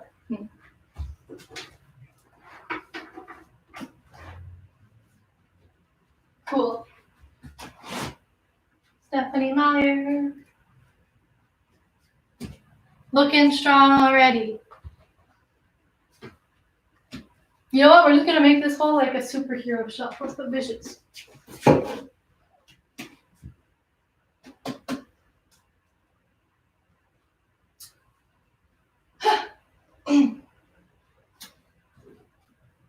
Is this a good angle, guys? Is this good?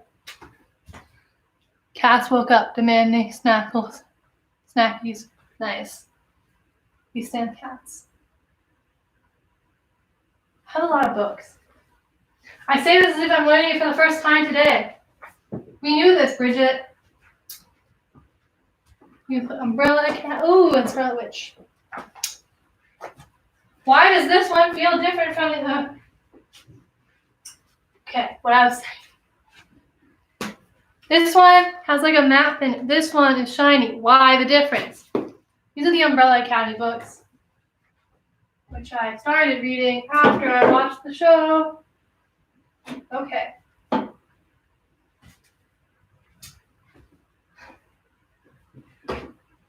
Other books we think would go well on this shelf. Other favorite books. Wow, it's already such a quality shelf. I don't know. I found another Shakespeare book. Shoot. I'm just gonna head over there real quick, so just like follow me over here as we put another Shakespeare book up. This one's Julius Caesar. This was our book of the month last month.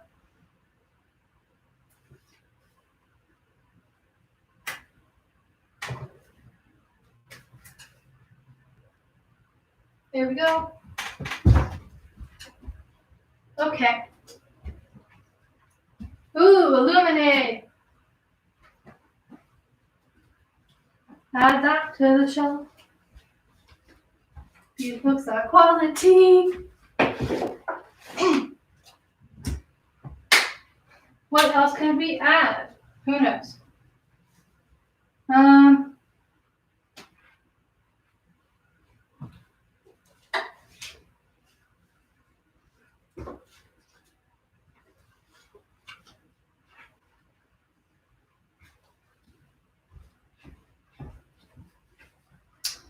Okay.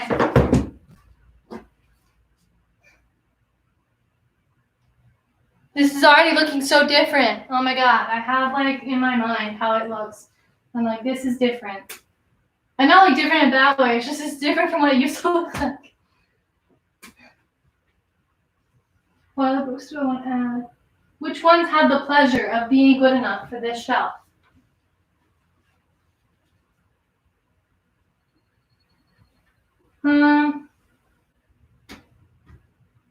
Ooh. Fangirl. Red, white, and royal blue.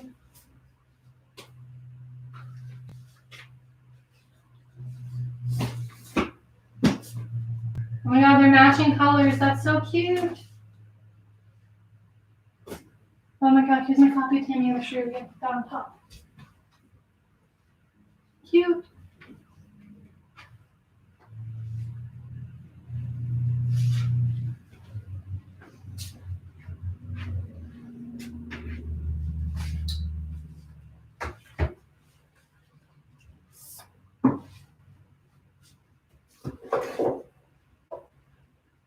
That really doesn't fit with the theme of the shelf, but the theme is favorite, so we're going with it. Where'd my other fangirl copy go? Fangirl, where are you? It's me, I'm a fangirl. That could be my theme song. Fangirl, where are you? I'm here. I'm going crazy. But literally, where did this book go? Like, what? Also, where the lines? Like, okay. I just need... They're upstairs. I thought of it. They're upstairs. They're not even down here. That shelf looks solid. It's okay. We're good. We're good. Slowly dying. Okay. I really put Carry On there. Okay, now you can't see it. Carry On is like right there. Okay. Let's talk about a game plan. We're going to put Percy Jackson. Percy Jackson's already there. That's not what I meant. We're going to put Harry Potter on the second shelf.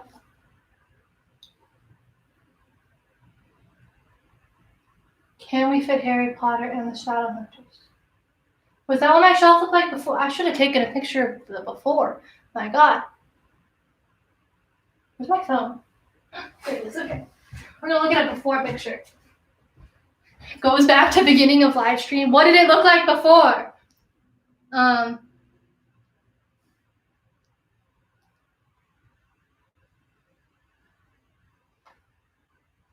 That's actually what I'm going to do. I'm going to go to the beginning of the live stream.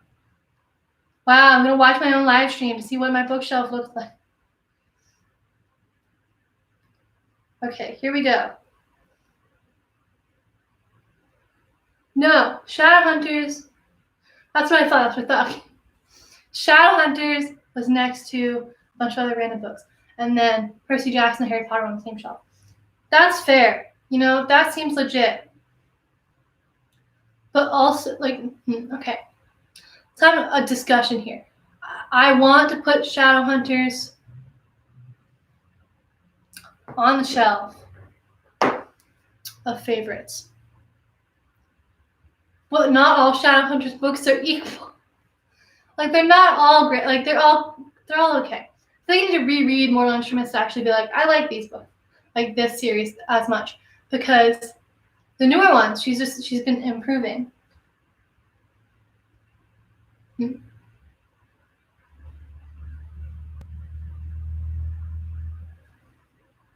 I really thought that was a Percy Jackson book over there for a second. I was like, what is that doing over there? It should be up there.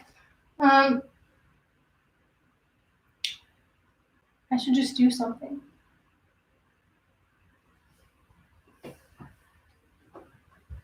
I want to read this series again. I didn't finish it. The I Am Number 4 series. I read the first like 2. They were pretty good. I should get back into. How many books are there? Okay, I'm getting distracted, guys. We can't let this happen. Hold on, let's look it up, and then we'll get back to the bookshelf. I Am Number 4. Because maybe I should just read all of these books. There's 7 of them.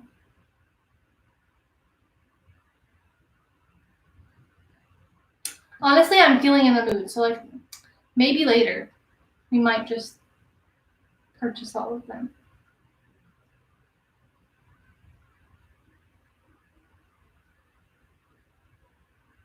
This book was a fun series. Also got turned into a movie with that guy, Alex Pettifer, that everyone was casting and things like 10 years ago. Okay, Harry Potter. Yep.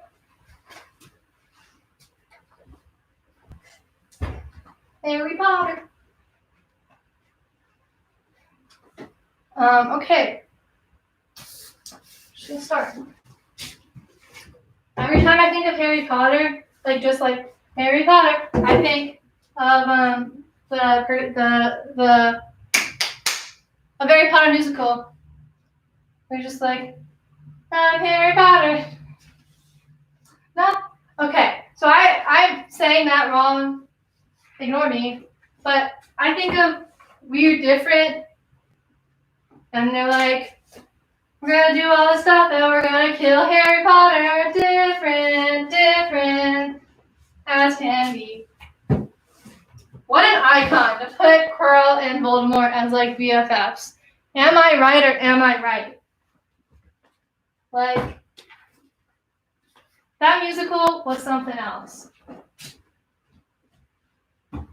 Is that musical copyrighted? We could play it right now. I'm kidding, it's fine.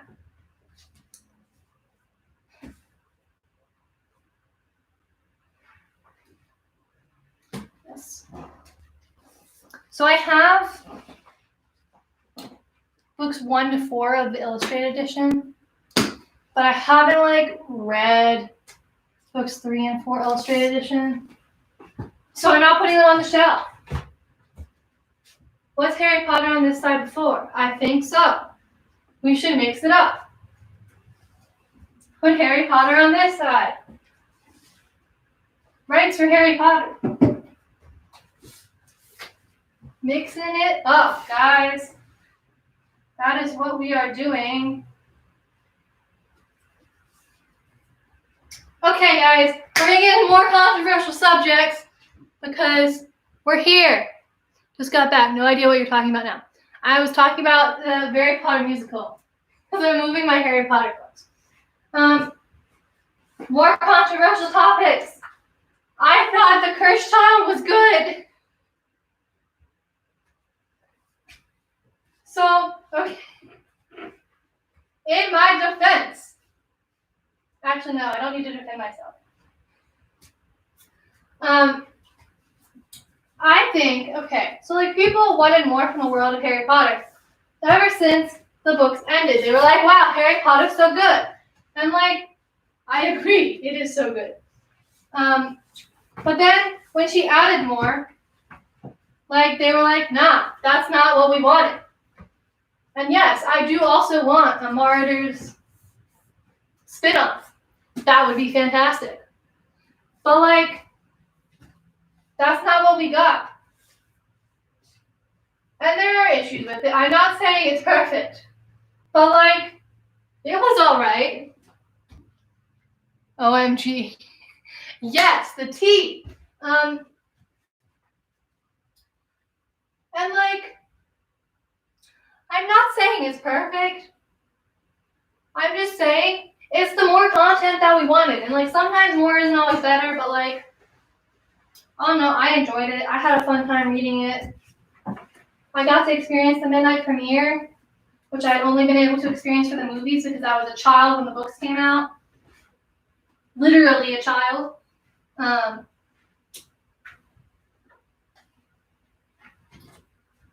fun fact, I was in a Harry Potter class last year. That was a fun time. Do we think I can fit this book up here? Probably not. No, it's not going to fit. But also, okay, I feel like people people love to hit on J.K. Rowling. We're going to keep talking about it. People love to hit on J.K. Rowling. But, like, she donates so much to charity. And, like, she does so much. And, like, yes, I agree. Some of the things she says are very stupid. But, like, everyone says stupid stuff. Fans want more of the world, but hey, if you like it. I mean, yeah, I feel like it kind of adds to the world because we saw more of it. I agree, like, it's not the best, and it kind of seems like they ripped off Starkid a little bit. But, like, I think, where was I going with that sentence? Oh, I was going back to defending her. I think she does some good stuff, and people love to forget that. And also, like, a lot of authors say a lot of stupid stuff. So, like, it's not just her, but, like, people love to forget when, like, Stephen King does a bad thing and, like, writes a child orgy in his book, and they're all like, it's fine, guys. He's Stephen King. Go ahead. No, Siri, not you. You're good. Siri thought I wanted to talk to him. What? He's Stephen King. Okay. My phone is listening to me. Okay. Going on with that topic. Fantastic Beasts, first movie I really enjoyed. Not the Johnny Depp part, he was, but second movie they really went downhill. But the first movie, solid. I enjoyed, like, seeing all the animals. Great. Okay, so you know what I'm realizing is that the Shadowhunters books will not fit in this space. Will they? Can I fit them? No, I don't think I can.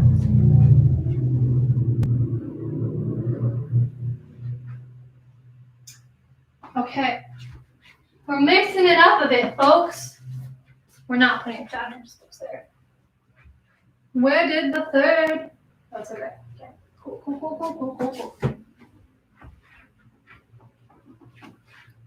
Well, yeah, I mean, like I'm not saying Cursed Child is best. I'm just saying I feel like people hated it because they had all these expectations built up of, like, 10 years of, like, not having any content. And, like, then when they did get content, then it's like, whoa, that's not what we wanted. And, like, sure, maybe that's not what you wanted. But also people said that she wanted to do it for money. And, like, she gives away so much of her money. She didn't want to be a billionaire. Like, I don't know. I feel like it's obvious she didn't want it for money. And then people are like, she just wanted money from this. I'm like, no, that's not it. That's not it, folks. Like, if she wanted this for the money, she wouldn't be donating a bunch of her money to charity. So, that's the tea. Let's move on to a different topic. Wait, I'll see what you guys said first. I honestly didn't like the Tina character in Fantastic Beasts, and Crimes of Grindelwald was a crime. Queenie has potential as a great character. Okay, I agree. I think Tina was a little bland in Fantastic Beasts. I think she could have been a much better character. She was kind of like, the whole time. I think if she, like, had grown more, I would have enjoyed her more. I really just love Newt Scamander. He's fantastic. And, like, Eddie Redmayne, what a man. Crimes of Grindelwald was a crime. Like, I had some hopes, and they were crushed, shattered into pieces. Queenie has potential as a great character. I agree. I think Queenie is a fun character, and I think as they do more with her, the way they set her up was kind of, like, strange. Because like she reminded me of Luna. That makes sense. I don't know. I feel like we need to flesh out the Harry Potter American world more, because like now we got Harry Potter like American stuff, and it's like I want answers. Where was my letter? Why is there only one school in America? It's a huge country, guys.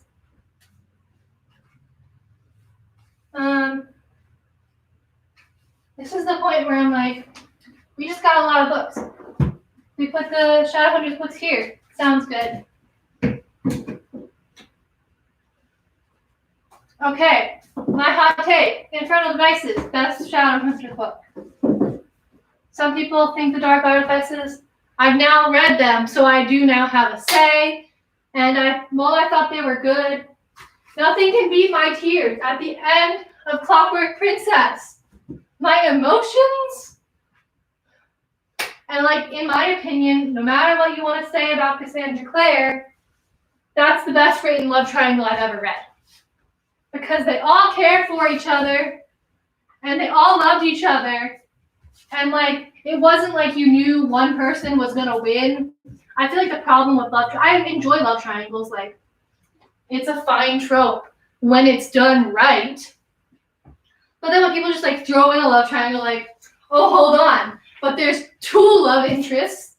Like this one bland girl now has two men pining after her because she's not special, because she's saving the world. Like, disagree. That's not the way to go about it. But the way she does it in the Infernal Devices, my heart, it's just so well done. And I'm looking for the final book. Oh, here. But like, it's so well done because all of the characters are on an equal playing field. Like, usually when you look at love triangles, let's name a few. If you look at Twilight, which isn't on here yet, you got Edward and Jacob. You knew Edward was going to win from like the second book. You got Peeta and Gale.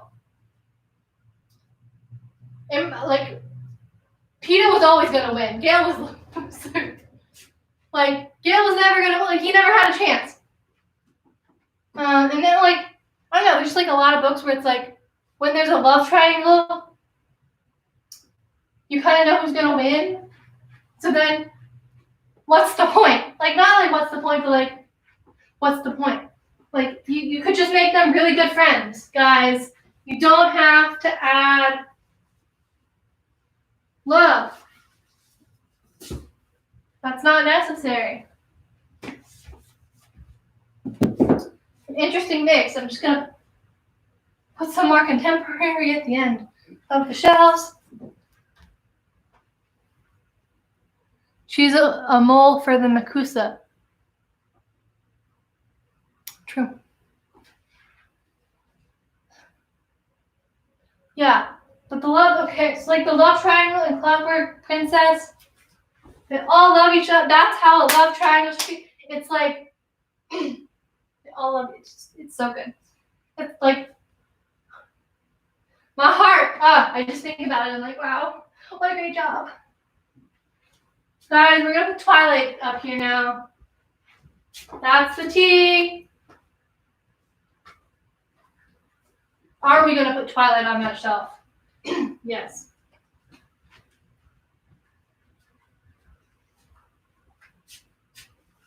Okay, just kidding. Twilight doesn't really fit here. It's fine. We're going to make it work. How can we make it work, guys? Twilight doesn't fit.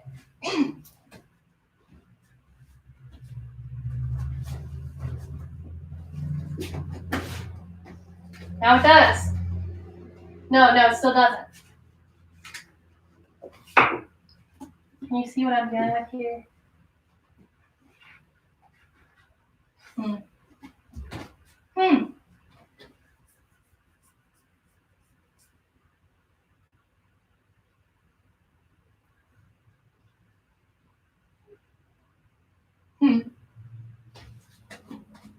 Would it work if I put this on its side? This is the struggle of having bookshelves. And like, can I fit all my books here? No.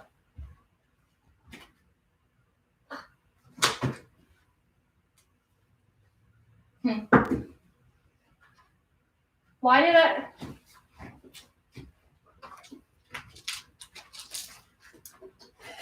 Now that we're here. Conundrum there. It is. Isn't the sign of insanity that you keep doing things the same way? So back many years ago, oh, this was nothing. That's so sad.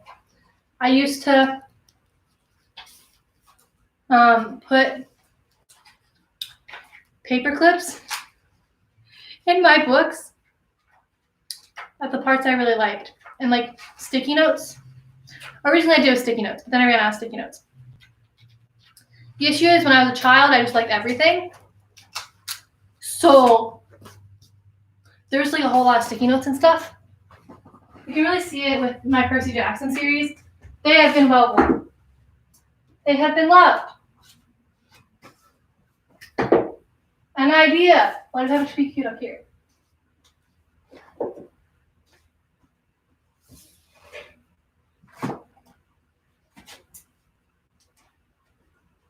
I did it, guys. I did it. It fits. Ah! Show me. What was I saying? I'll put my chair over here. So like it's not really in the way, but I can sit down. You can really see with these books because they were like really the height. Also like the paranormal romance books, that was like when I was here for putting things in my books. And I didn't care about destroying them. But that was a time in my life. It's kind of dark. I say kind of dark. It's just my books not thriving. They weren't doing so well because I liked to put paper clips in them to mark my favorite spots. Who thought that was a good idea? I did. Why? I don't know. Your guess is as good as mine. I'm over here and I'm just like, where are we going to put these books? Stop falling. I found another Rick Riordan book, but that one doesn't really need to be on my shelf. That's the tea. I wasn't as big a fan of the Red Pyramid series. As some other people. We put these right here.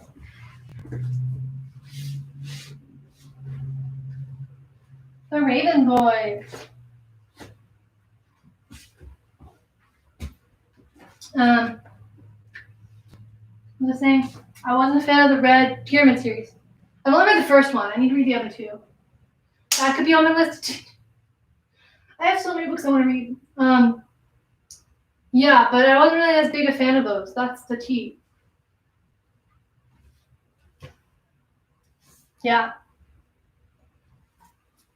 I still have quite a few books.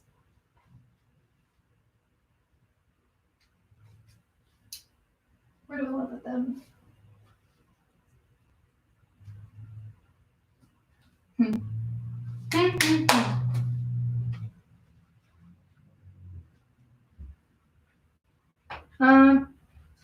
I could put Akatar. Ooh, this one was good. Oh, there's my discovering things as we go. I found more school books, guys. I told you I have a lot of school books, but okay, I'm trying to go. You can still see one over here. It's fine.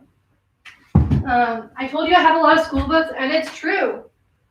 I really have needed so many books for school. I knew I had more Virginia Woolf books, and look at here they are.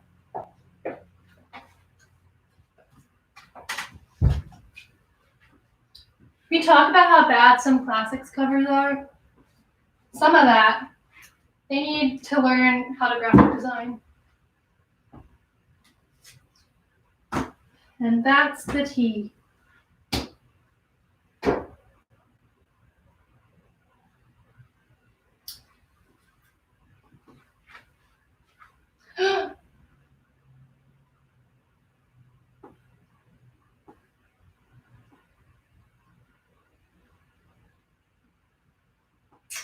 debate. Okay.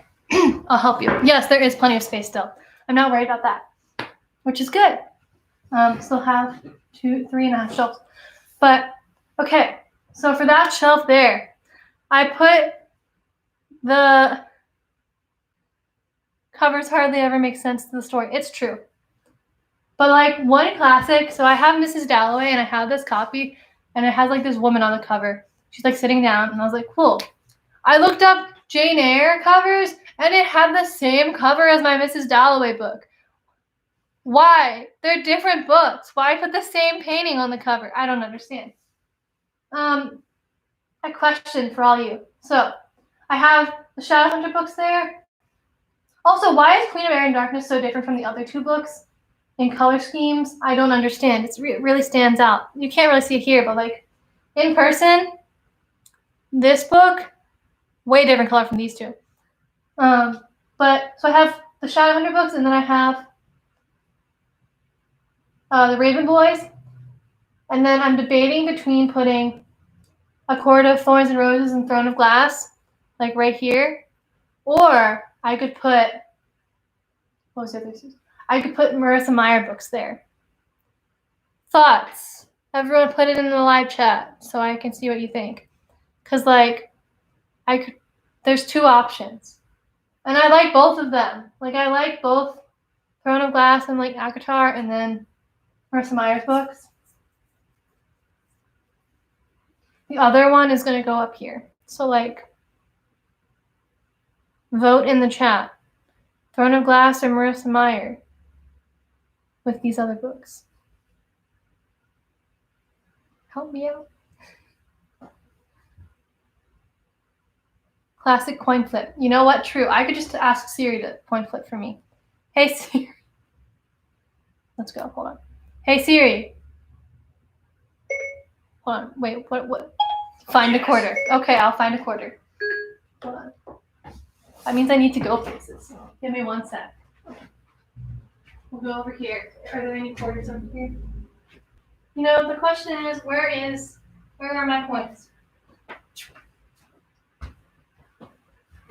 Maybe there's coins in the kitchen. Let's go on a journey. Here we go. To my kitchen.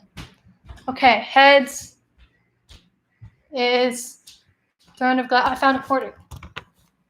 Heads is Throne of Glass and tails is Marissa Meyer. Fun fact, my roommate she has a gold coin that is specifically for flipping for like when making decisions. Okay. Heads, wait, what did I say? Heads is Sarah J. Maas and tails is Marissa Meyer. Okay, no, that wasn't a good one. We're gonna get this right. Tails. Okay, Marissa Meyer. Here we go. Marissa Meyer on here. I'm not very good at coin flipping. I guess I've never really tried that hard to flip a coin. Because like it's not a prevalent part of my life. But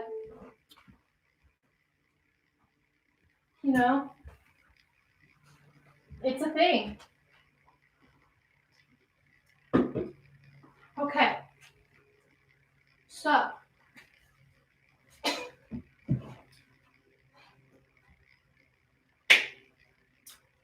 Marissa Meyer. Should have brought the quarter with me. Why? What else am I going to flip for? I mean, I could just go grab it. It's just in the kitchen. Ah!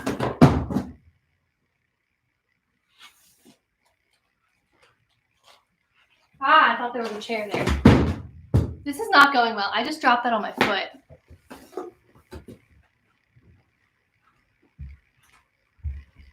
Here we go. Okay. Usually there's just a chair casually like right here. I don't know the purpose of having it right there, but I guess it's just like if we need an extra chair. Karma. I mean, what else am I going to use this quarter for? Now my foot hurts. Here's all the books. Okay. Okay. Are there any more books in this series? I'm just glad I didn't knock over my water because I just moved my water over here. Any other books? No.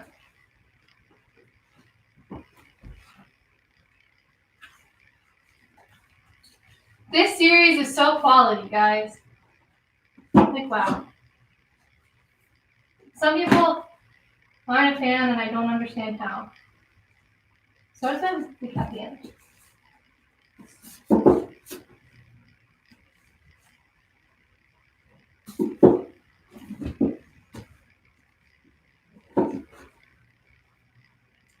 There are series that make you remember why you like reading, and like this is one of those series for me.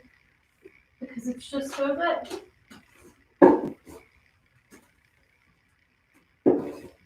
Why does Ferris not have Marissa Meyer's name in red? All of the other books do. I don't understand this choice. Volume 1 and Volume 2. Ooh, and we'll put Heartless at the start. Yes!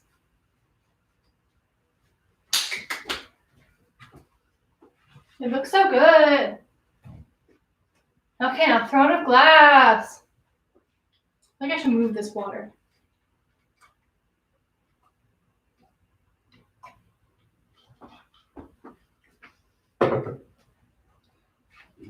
Throne of Glass.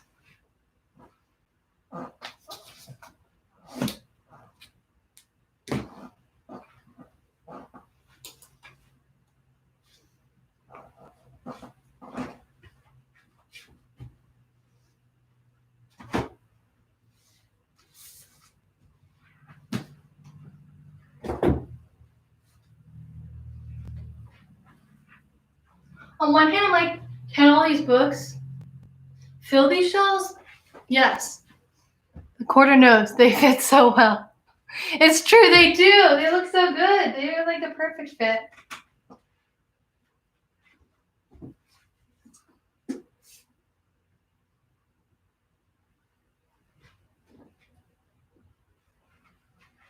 Where's the other book? Akka.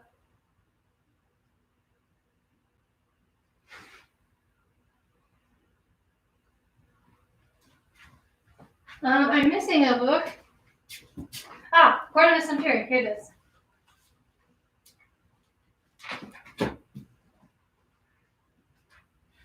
Why was it with those books? I'm so confused.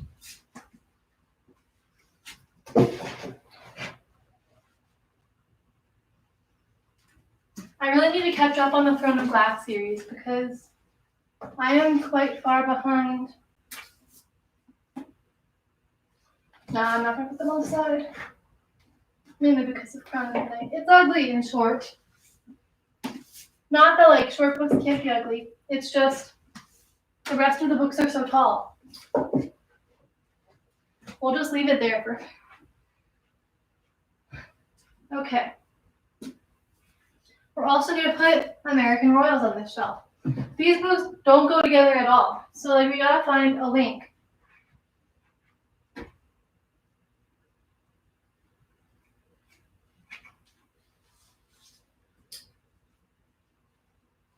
These books can go on a different shelf.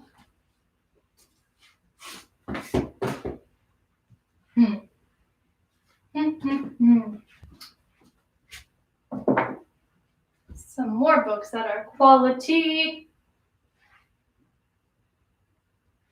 Honestly, Tweet Cute's like a new fave of mine because it's just so good. Y'all, I want to add the rest of these books to my Amazon wish list because now that I'm thinking about them, I'm like, they sound so good. These books can go on this shelf.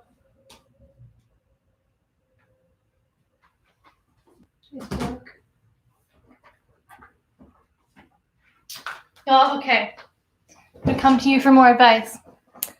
I don't know where to put this book because it's like about the Hunger Games. Do I put it on top of the Hunger Games on this stack? But also it's like not like a quality, like it just describes like the movies and like gives a bunch of photos, the movies, the first movie. And like Gives a bunch of photos and context, which I already knew. But like I got it for Christmas. Do I put this here? Or like where else would I put it? I don't know. But I feel like it doesn't belong here. Like it's not quality for that shelf. But then I don't know where else. So if y'all think of something where I should put this, let me know.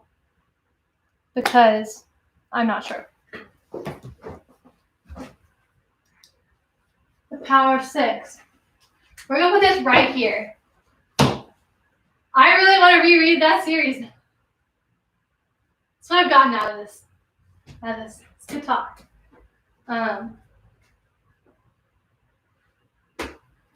What should I put on this shelf?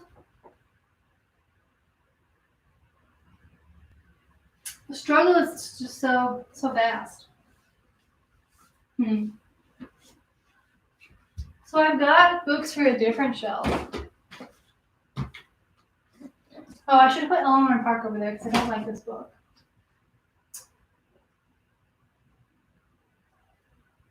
Yeah.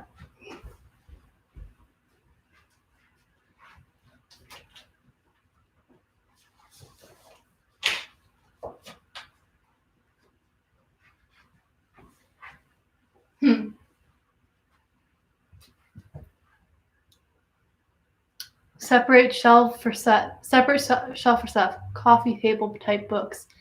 And the Nargle strikes. That's true. But like, I feel like it needs a place on the shelf just so that like it has a place, you know? Even if I don't know where that place is. The Marie Lou books need to go somewhere. Ah, they can go here. Perfect. My brain is putting it all together.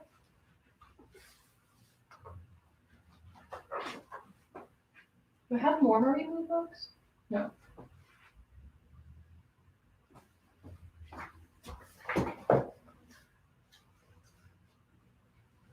I definitely read the second book in that series.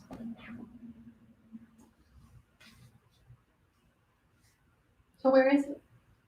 Where is it, Bridget?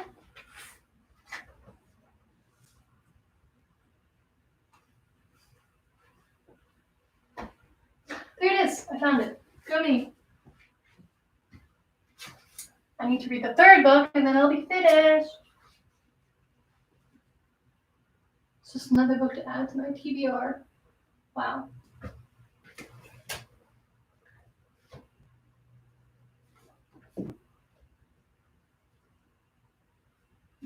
Should there be a transition book there? A question.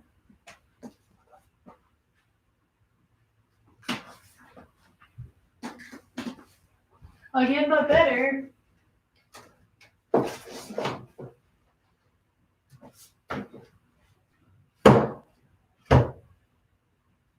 Still worse when books fall over.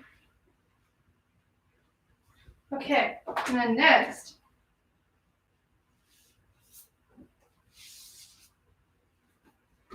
Ooh, some quality books here.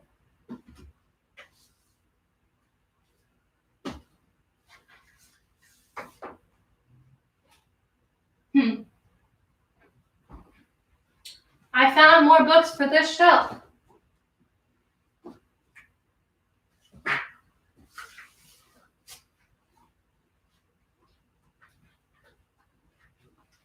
Question is, how are we going to get up there?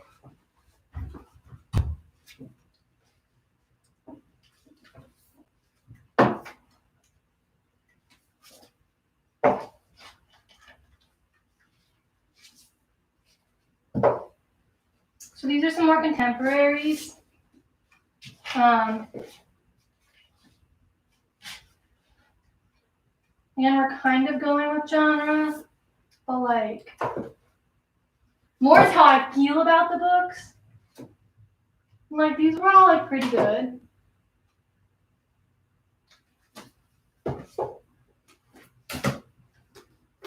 These books are so rude, they keep falling.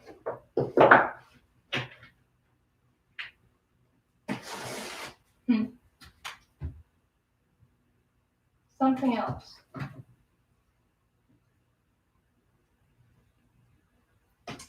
Ready Player One. Ooh, hold up. That's a good series to put there. The Obsidio series. Here we go. Wait.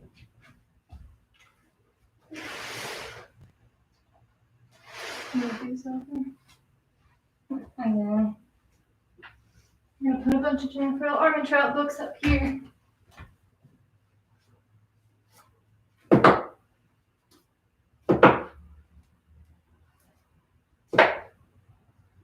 You know what? These books, they did it right. They have the numbers on the sides. That's all I ask for in life. And also the Percy Jackson books. Do they do them? I thought they did. These ones do. They have the number on the Trials of Apollo and Magnus Chase. And they do it for these too. For the Here's Olympus. They don't do it for the Percy Jackson books though. Is that because everyone already knows what book it is? No.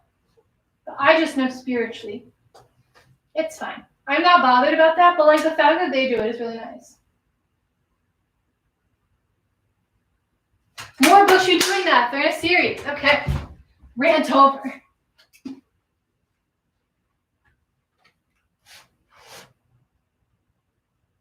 Where does this belong? Here? That's such a weird place for it. No, it doesn't belong. Like here? No, but like my other copy of Fangirl will be here. But it belongs there. The debate.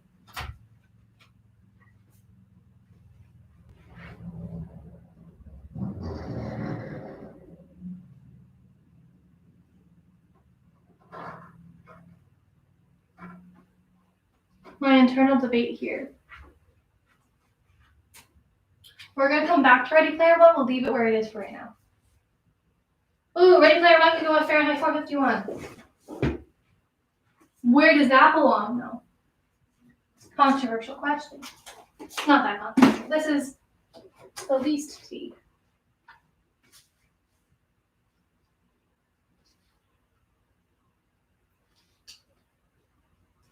Top shelf or bottom shelf? That's a good question. Where's my water? Over here.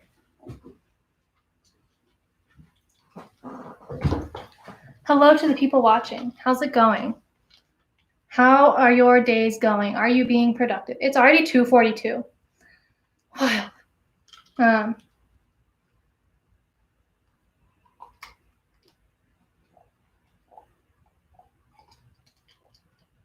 I've been doing this for 2 hours. That's exciting. I'm going to tweet for people to come check this out because we're almost done, which is exciting. Still organizing my bookshelves. Chat.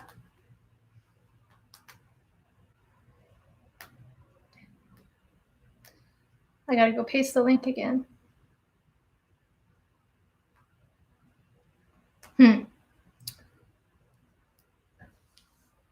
Okay. I still have quite a few books here. I don't know if you can see.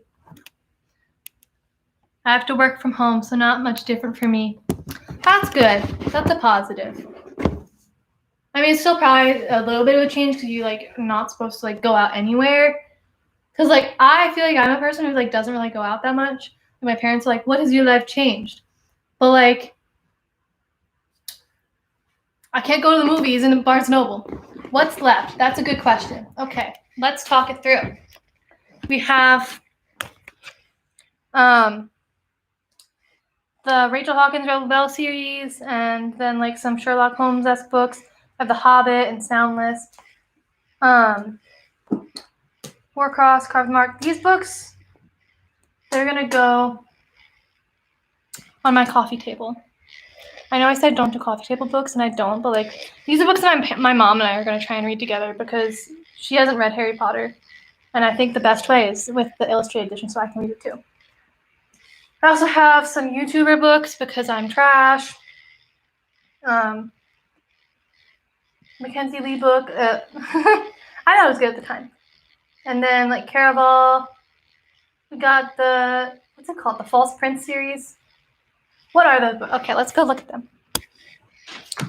Oh my gosh, my computer sounds like it's dying. We got all of my John Green books here. Mistborn. Between the Lines, and like all the books that are like in this world and that. Then we got Ninth House and like Good Morning, Good Night. Some more contemporary. Genuine Fraud. I picked that book. Let's put it on the dislike shelf. Also, I wasn't really okay. More tea. Let's put it on the shelf. That it's kind of running out of space. That's what I'm learning, is that I have a lot of books I'm not a fan of. Why do you have them then? Because I want to. Okay. You gotta remember the bad times to also remember the good times. Oh no, it's falling. Ah!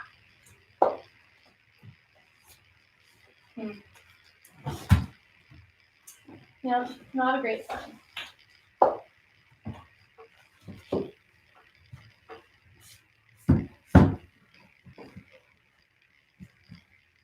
There.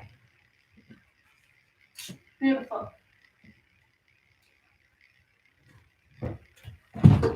And we got a few more contemporaries and Fifth Wave series. And yeah, so like not that many books left. It's still quite a few for like a normal person, but like quite a few, like not that many when you consider like those up there and then like here.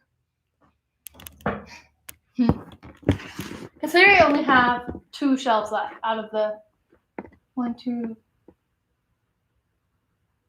8 we started with. Interesting. It's an interesting thought. I have a lot of books. So, what else could go up there? You could put the Fifth Wave. That seems like a good move.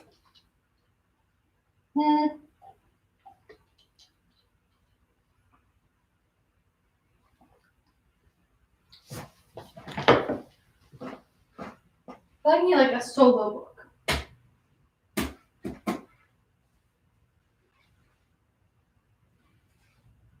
Put Mistborn. Yeah, that feels good. I feel good about that. Wait.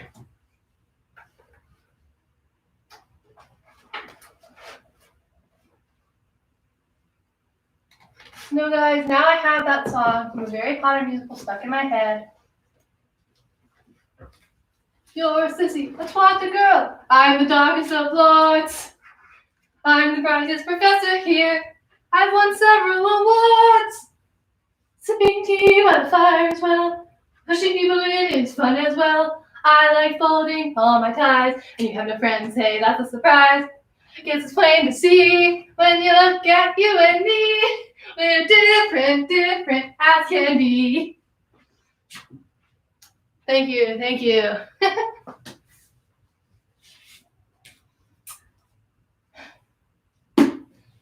Okay.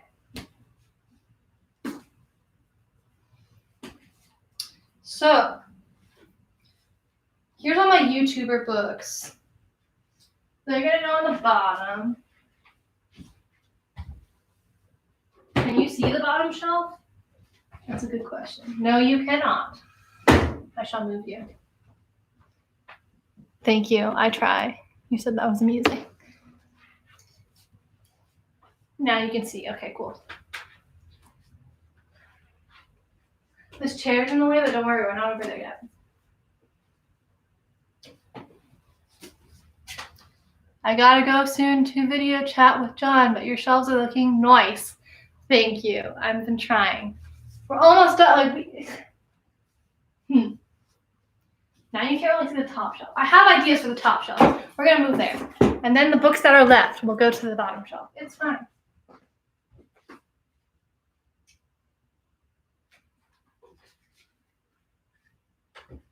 All of these. Top shelf. When I think of top shelf, I think of like, don't like the best alcohols go on the top shelf? I don't know. I'm 20. But I think about that when I say, let's put it on the top shelf. Because like, these aren't the best books, because the best books you want to see in the videos.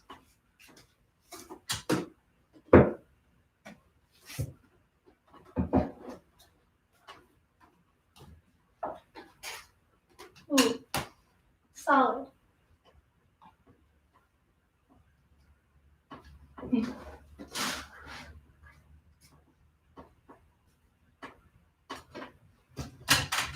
Here we go. And then these books can also go on the top shelf. And so can these. Those are bottom shelf books. Wow, it's all coming together, guys. We're in the final stretch. Okay, so like these books are like together, but like, yeah, this is the second book, but they don't say that on the side. Because they're companion books, but still.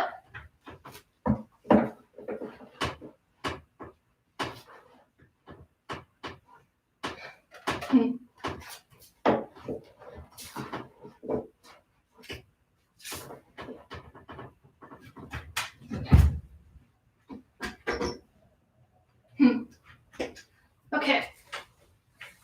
These are all bottom shelf books. So we're going to just put them down here. I know you can't see that right now. That's the problem. Adult beverage is best for these tasks. You know, I guess I'll find that out in like 10 months. Something like that. Next February. The Martian, a top shelf book. It's really just me judging like whether they should go on the top or the bottom. Ooh, these are all top shelf books. Oh shoot, I should have put these with the Cassandra Clare books. But this shelf is mostly full. Okay, so you can squeeze it in.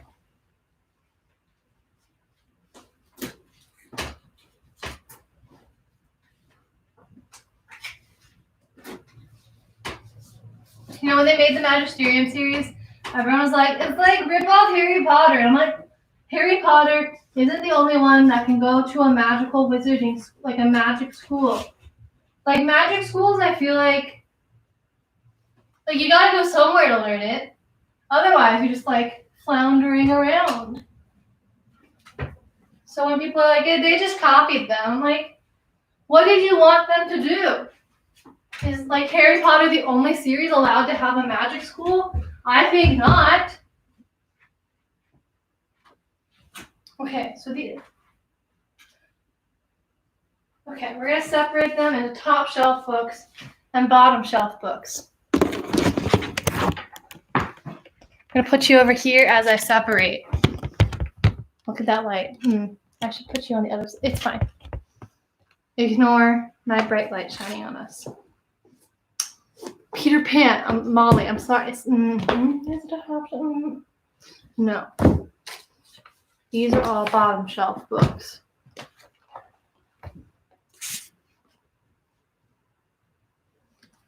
Bottom shelf. Is myself a bottom shelf book? Yes.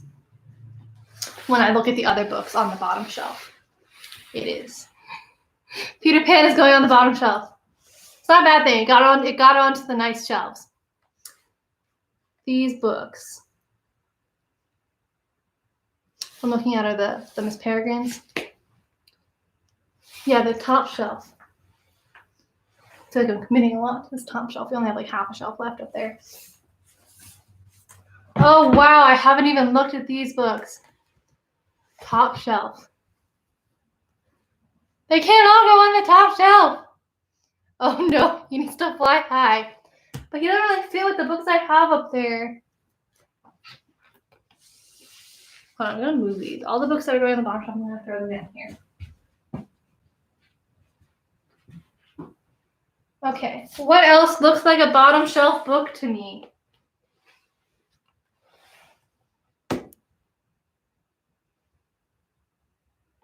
It could go either way. But he is so lovely. I liked Peter Pan. I'm not saying I didn't like it. It doesn't fit. The fifth wave. These books. Ooh, Geekerella.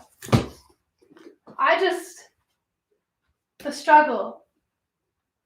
Man. I should put this one right up here. But you can't see me. It's fine.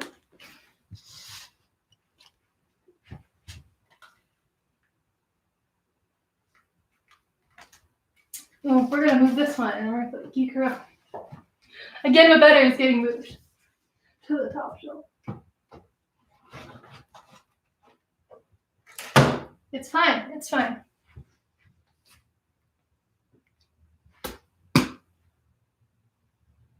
Oh, the drama of my brain being like, what's a top shelf book?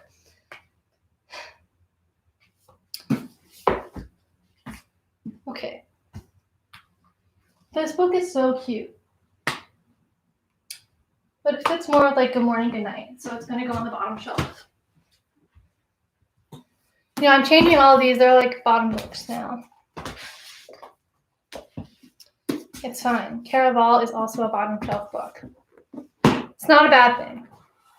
The bottom shelf and top shelf are like the same level of like enjoyed. Because like this is like love, and then like the further away, the less loved.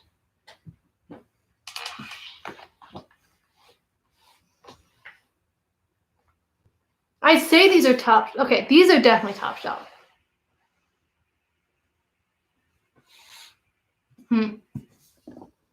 Top, bottom, top.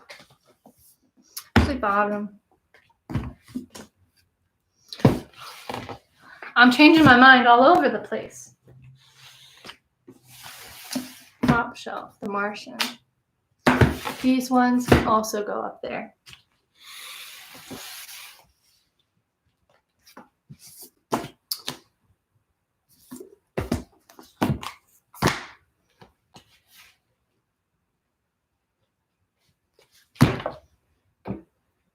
Okay. The World of the Hunger Games is going to go on the bottom shelf. I found a place for it, guys. Fear not. Okay. We got Safik. I don't know where Incarceron is, but like it's a bottom shelf book. The Hobbit, Peter. We're thinking about it. Soundless, Quality. These books are all good. Like, we already know I separated the books I don't like, so it's fine.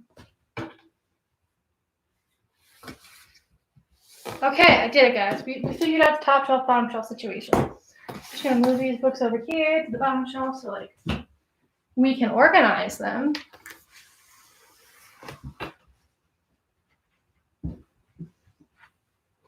Okay, now you get to come along with me, and then we'll do the top shelf last.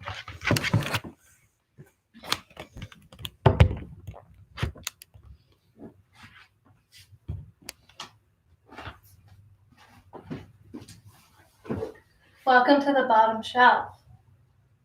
We got a lot of books down here. So let's get crack-a-lackin'.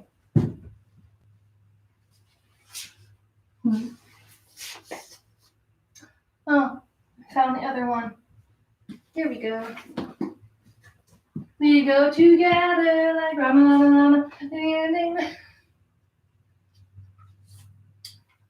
These ones I want to go in the center because they're cute. And like these ones kind of also suit that vibe.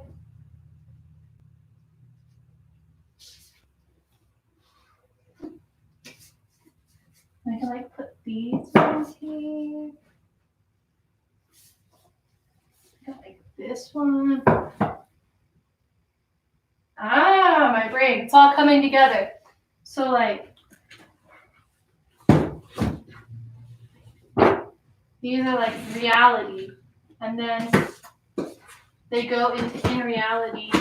I don't know if that makes sense to anyone but me. But it works in my brain.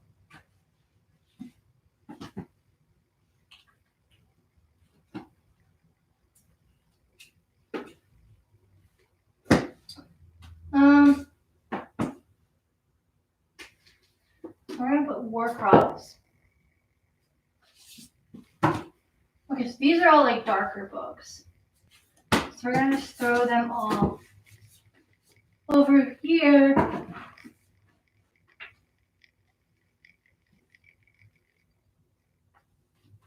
Maximum Ride gives me these vibes.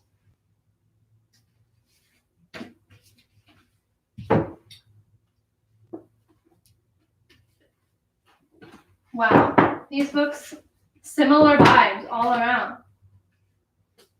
Wait, this one needs to be like in the middle of these ones. I'm just going based on vibes, guys. Vibes. Wait, but this one. Wow, okay. How y'all doing? Like, ooh, Caraval can go there. And then we can put Peter Pan next to Caraval. Just for Molly. I'll think of Molly when I come here.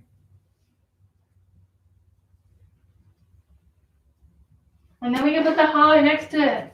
It's as if Peter and Molly are together in one place. What a great time.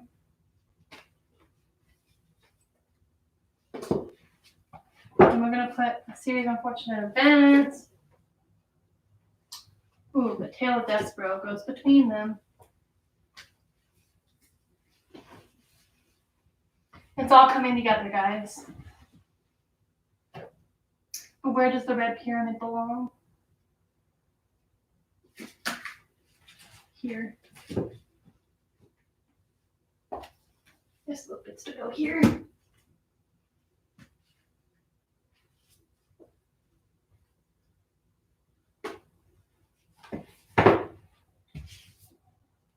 Yes. I am making solid decisions all around.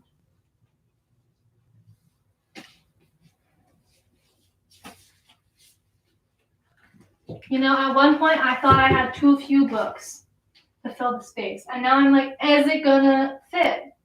Because the shelf is almost full. And I have 3 books left. Actually, it's fine. We can just switch this book here. These books can all go up here. I thought about it. They're all books, but not books.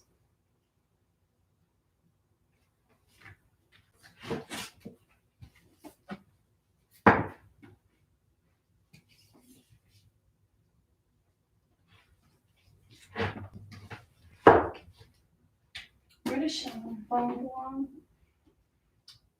Here.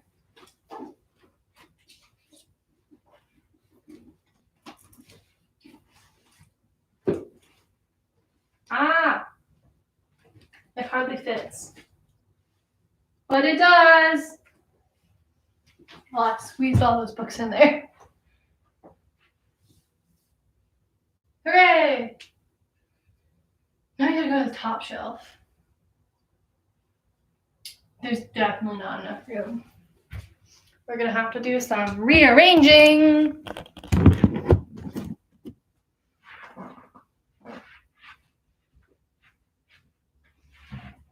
Here we go.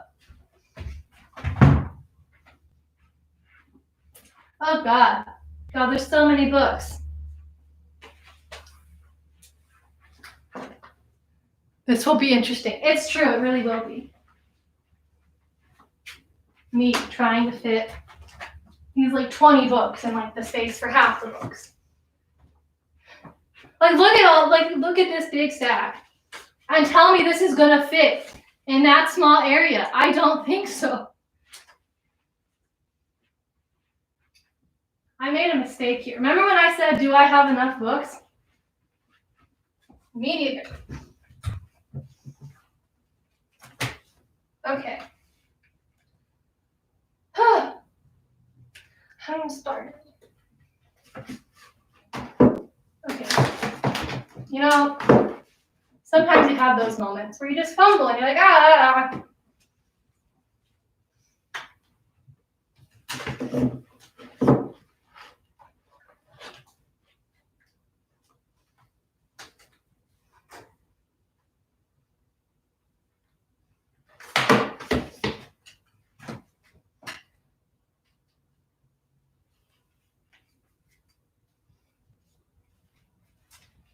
Okay.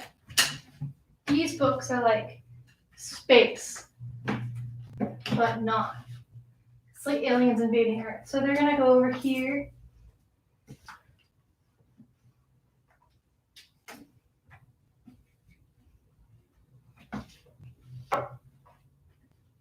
You know, the fifth wave, that was an interesting time. These are all contemporary.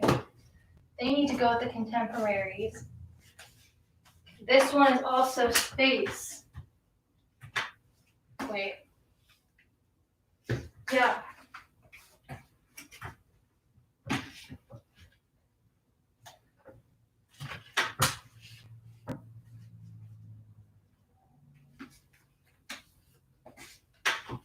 Ooh, a thought. And then these are like different worlds. And these are also kind of like different worlds because they're Victoria Schwab books. Oh, it's not enough, guys. This is still going to be interesting. And then this book gives me similar vibes. Similar vibes.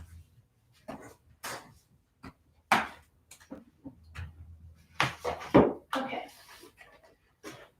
This one is Miss Mayhem. I feel the mayhem.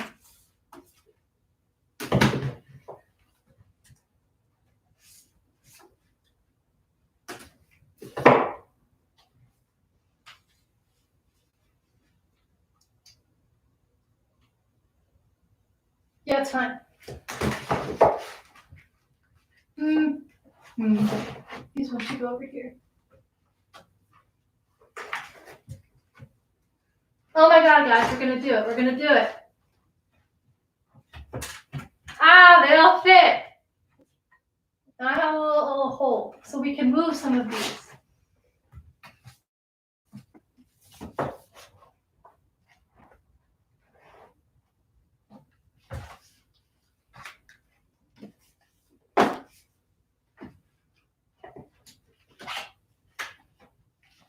The struggle.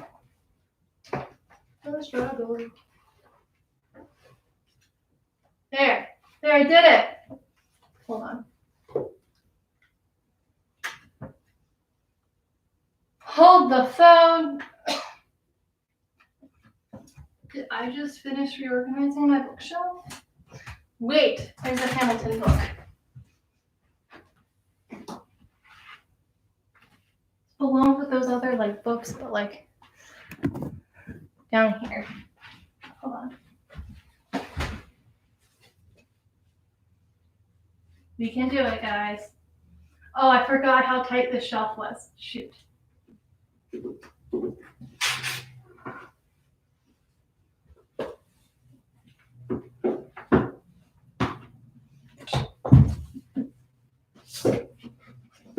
My sheet pick. Ow.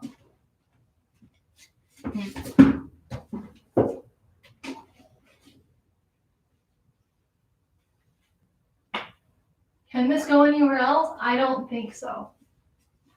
You know, guys, we were right there. And then I had to go mess it up. Remember when I said, did I just finish? No, I didn't.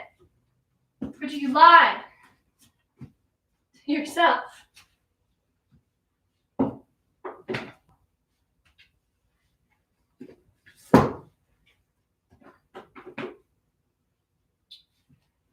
I think it's gonna work now, guys. Here we go.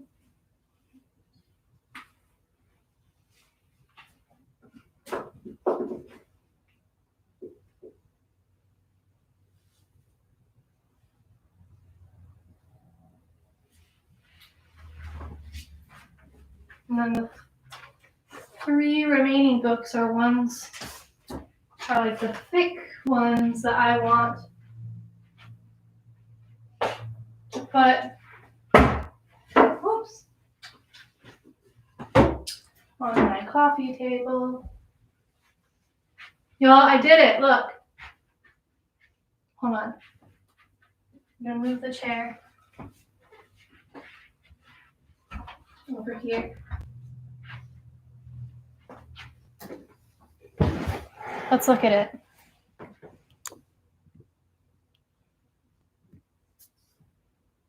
That's solid, guys. Look at it.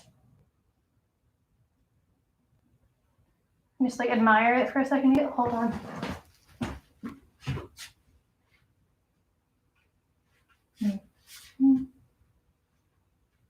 It's fine. Let's look at it again together. It looks good. Yeah, I'm very happy with it.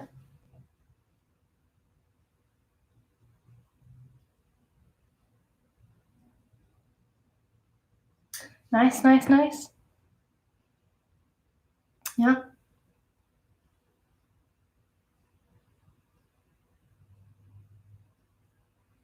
It only took me almost 3 hours. Now what am I going to do? You know, that's a good question. Let's discuss. Hold on. I'll move over here. I could sit just right here in front of the bookshelf. Well, my number one priority for today was to organize my bookshelf. I did that, so like check. Now,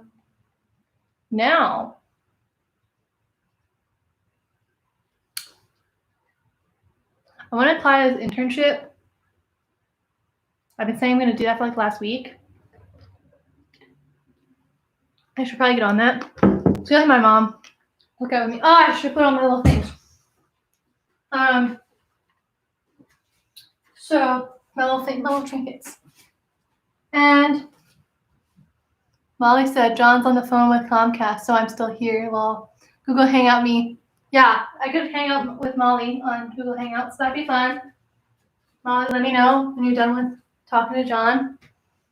That's what I should do now. But you're gonna get on the phone with John. Ta-da! My little trinkets. And then my sonic screwdriver. What else am I gonna do? That's a good question. I want to read Song of Achilles. I've been saying that for so long, and I am only like 10 pages in. So I'll probably read more of that. Hopefully. You can bother me on Twitter if I don't. And I was going to say I would edit an essay, but like, that's not going to happen today. We can do that tomorrow.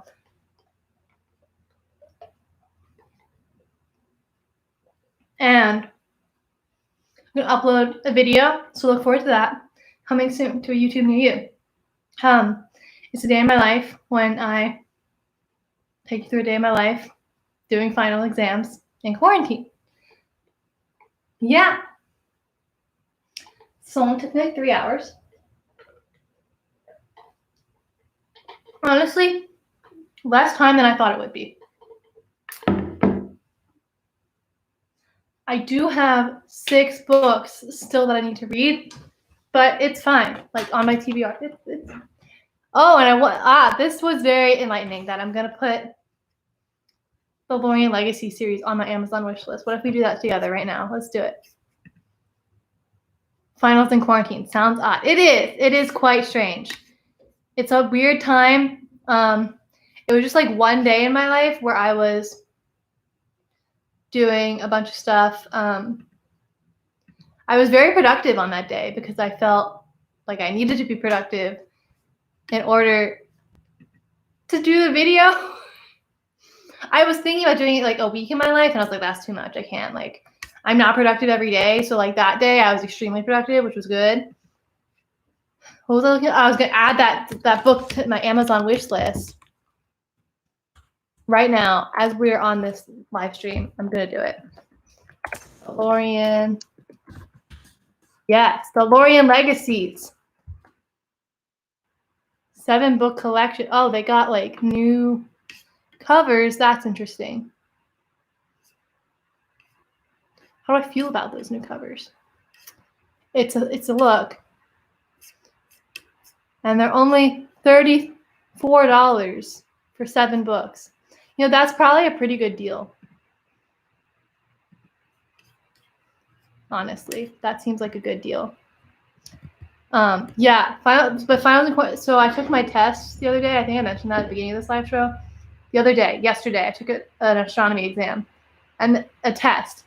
And then we have our final exam on Wednesday. What are we going to learn between now and Wednesday and our one class on Monday? Who knows?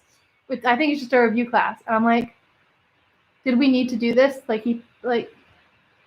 Why? Couldn't he have just canceled test 3? That's what I wanted. And then I finished 2 of my classes, which is exciting. And my other classes, I need to write a short story, which actually that's what I might do today. I might write some because I've been wanting to write for the last couple of days. I've been like feeling the need to write because I just have all these ideas. And now I can spend some time doing that because obviously it seems like I don't have any plans for today. Finals are mainly for finding out what you learned through the semester. That's true.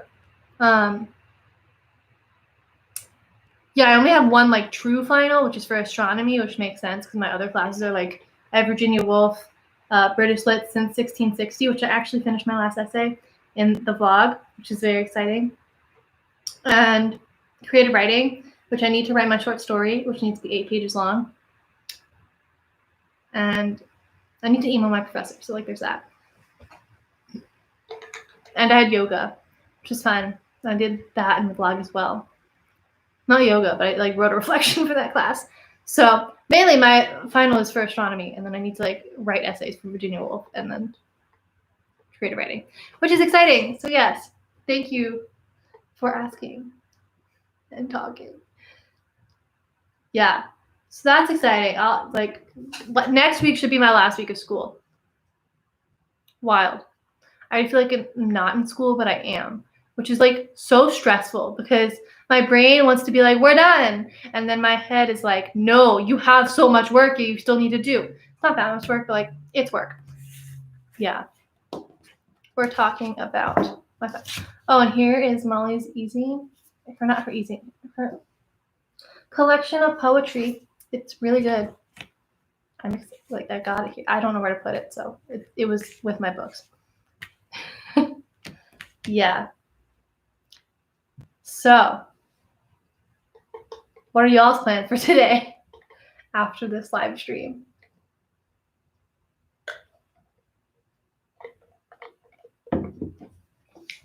Should I purchase this $34 for 7 books of the I Am Number 4 series? They look pretty good. Like pretty, I don't know.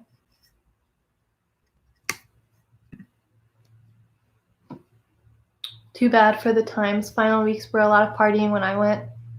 Yeah, like in my school, when it's finals, it's like there's like a lot of free time to go do things. We have like end of the semester dinners and stuff, which is really fun. and just like a lot of hanging out and like playing cards and stuff. So I wish we could be doing that. I know my friends and I are gonna Zoom and play some games and stuff in the coming week, I believe.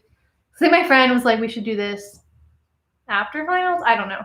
They had finals later than I was gonna be the first one to be able to leave, which is a bummer, because my only final was on the 29th, and I was gonna be done. But now we all left, so Molly's encouraging me to buy this $34. It's 7 books, $34, 7 books. Like, let's do some quick math. And by quick math, I mean I'm whipping out my calculator. 34 divided by 7. That's only $4.86 per book. A solid deal.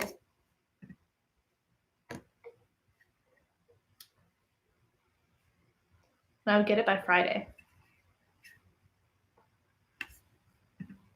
Molly said, do it! In all caps. Okay, are we going to watch me buy these books? There's only 7 left in stock. See all formats and editions. You know, we're going to do it, guys. We're going to like, my mom's going to be like, why'd you buy these books? And we're like, well, you see, I was on a live stream organized. Where am I going to put them, guys? Guys, when I get these books, where am I going to put them? I do not have room on this shelf. Do I need to? Oh, that's a good point. You know what? We're going to go get the quarter. Let's go. We're going to get the quarter. I'll bring it back here. David, you were right. I should have brought the quarter all along. It could have made this decision for me.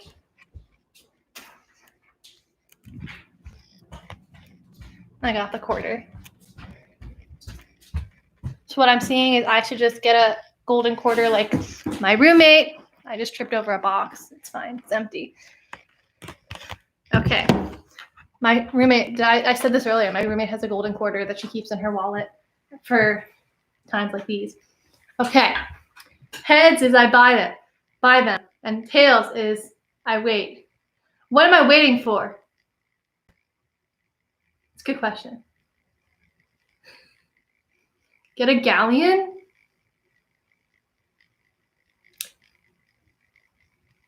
Fair. That's all I got right now, though. I actually have a bunch of like different weird quarters, not quarters, but coins up in my room. But we're gonna go with this quarter because it's here. So heads, I buy it now. And by animating all 7 books, my mom's gonna be like, "What the heck?" Be like, "They were only $5 each." Tails, I wait until I finish the 6 books on my TBR. Oh my god, 6 books. That's a lot of books. Okay. I dropped it. Hold on. It's falling across the ground too far. We're gonna do it again. Sending heads vibes. Same. Hold on. That was terrible. We're not okay. Damn, it's tails. What if I do 2 best? I feel like it wasn't the best. You know, it's okay. I didn't hit it. I just hit a plate. So like we're good. You know, maybe this is heads. Okay, you know what? I'm gonna do it again. I hit the ceiling! Tails. You know, maybe this is really just telling me I shouldn't buy them right now, but like this is making me want to buy them more. I just dropped it again.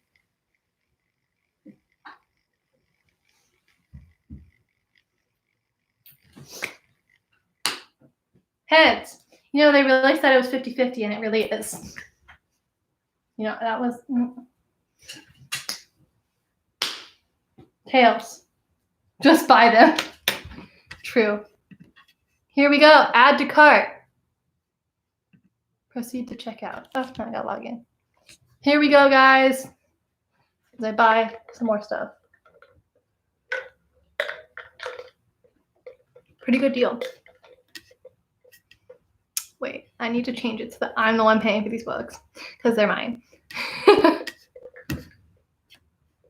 My mom's gonna see this too because she always gets notifications for whatever I buy. So that's exciting. Place my order.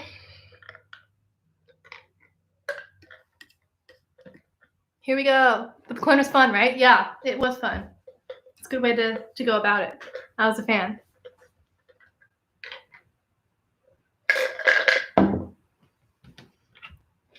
And it was pretty even. You could see, like, you had equal chance of getting either one. So it wasn't like it was rigged. Blame it on the quarter if mom asks. That's a good idea. I could just be like, well, the quarter landed on heads some of the time. What am I supposed to do? Yeah.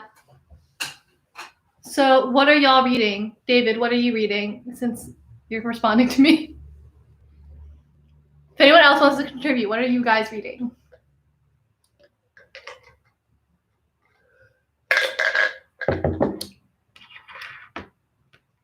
I want to watch that new Netflix show, Too Hot to Handle, because my roommate really loves it. My roommate really likes guys. You started rereading Harry Potter. Good decision. How far are you? Because quality times. Sometimes I like start and then like you get to like here and you're like, they're so long. And then I give up. I took a Harry Potter class last year, which is exciting. Big fan. It's a good time.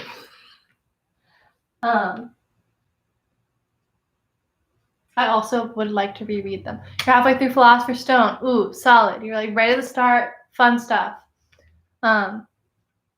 So much detail I forget. True. Like you think you remember the books and you're like, yeah, I know Harry Potter. And then you go back and you reread them and you're like, oh my God, it's like a completely different story. Like not like a completely different story, but like there are so many little things that you think you remember and then there's just so much more. And that's what reading is. That's why reading is amazing because there's just so many details, which is why it's sometimes like sad when you're looking at movies and they're not as fun-filled because they forget some of the stuff that's really exciting about the books. True.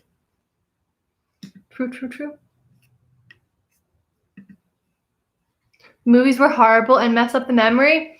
Well, I don't know if I go that far. Like I see where you're coming from. But also I feel like it was just like such a movement in culture that it was like such a time to be alive as a person who was alive for like half of it and like went to half of the premieres.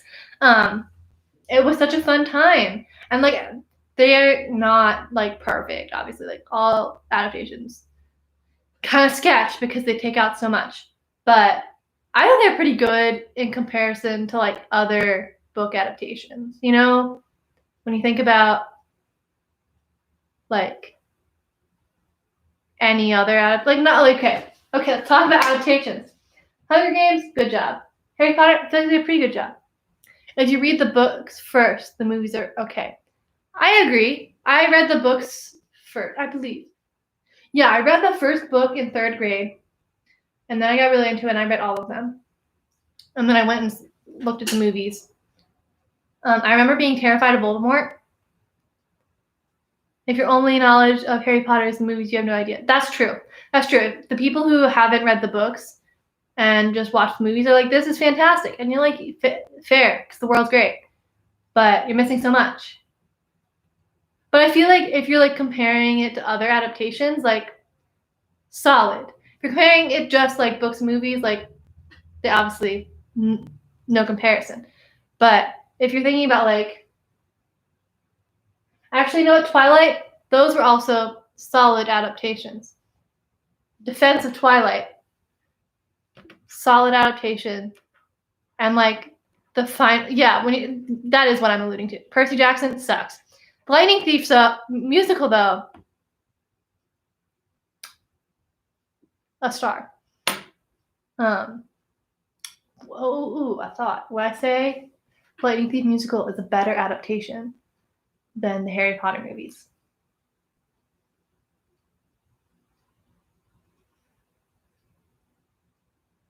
No. I think the Harry Potter movies are better only in the sense that they were such a cultural phenomenon that everyone was into it, which was really exciting.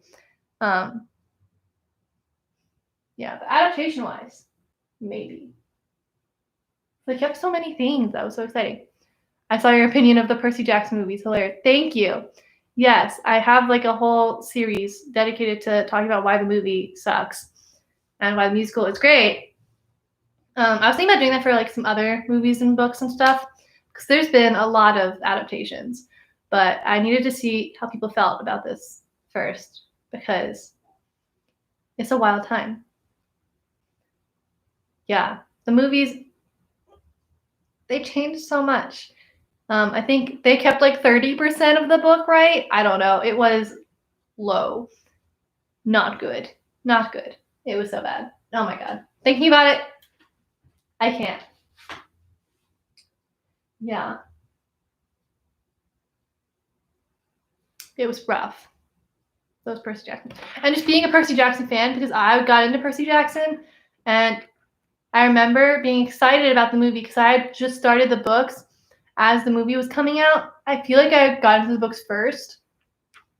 And then I was like, there's a movie. I got to finish it before I go see the movie. And I was like literally in the car. Was I? Am I mixing up stories?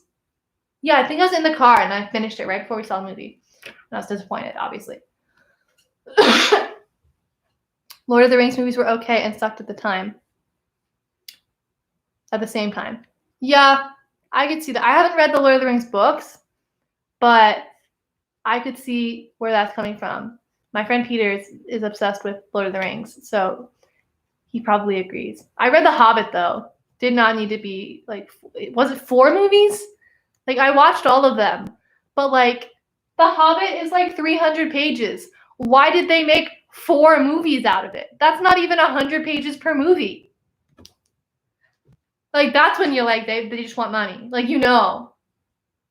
They're only doing it for and, like, I love Benedict Cumberbatch, who was the dragon, and I love, what's his face? Now it's not going to come to me. Martin Freeman, who played, I've forgotten his name. Bilbo? Yes, because there's Bilbo and then Frodo. Bilbo, who played Bilbo, he was great, like fantastic. Like all like the people in it, they were great. It's just, why did this 300-page book need to become 4 movies? His name is Bilbo, right? Yeah. Am I wrong? Am I wrong? A Hobbit. Bilbo Baggins. Yeah, I was right. Okay. I really had a moment where I was like, is that his name? It's a strange one. It's solid for like the fantasy world he's living in, but it's funny. I'm very happy looking at these shelves in the background. Like, they look good. That shelf, really, my pride and joy. This one.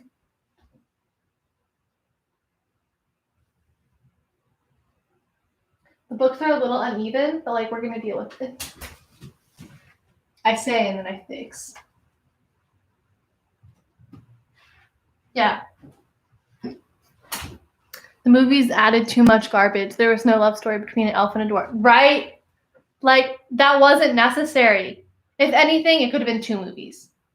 And that's saying a lot. Yeah, like why would you make it so much longer? But I'll go off if I don't shut up about it. Fair. Yeah, that's me with like Percy Jackson. Like, if I need to start talking about the movie, we can't.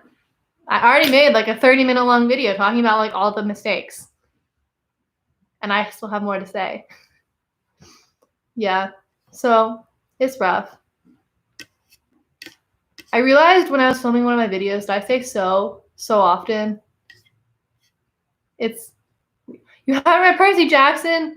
What are you doing with your life? Get on. It's so good. It's so good. I swear, like, it may be middle grade, but it's fantastic. And you grow up with the characters because at first they're like 12 and then in the end they're like 16. And then in this series, they grow up even in the Heroes Olympus, they grow up even more. My heart. It's so good. Highly recommend. Because it's fantastic. And they have like powers. That's really, that's why I'm here. The powers. Powers are fantastic, guys. Read Percy Jackson. PSA. You do have the time. It's true. Order them and read them. Also, they're really quick reads and they're really fun, and like Percy's really sassy and everything, which is really great because he's just like a great character and I love him. And you see his relationship with his friends grow, and you see him grow in the world, and it's really great. I talk about Percy Jackson for hours because he starts off and he knows nothing, and he is just he just wants to save his mom, and he doesn't even want to do anything that they're asking him to do. And then he goes and he travels and he does his quest, and like people betray him, and it's so sad, and you're like, oh my god, how dare they? And it's fantastic. And seeing Percy and Annabeth, they're so cute, like goals, honestly. And then Rick Riordan is just like fantastic at representation and including just like a bunch of different people from like different races and sexual orientations, everything.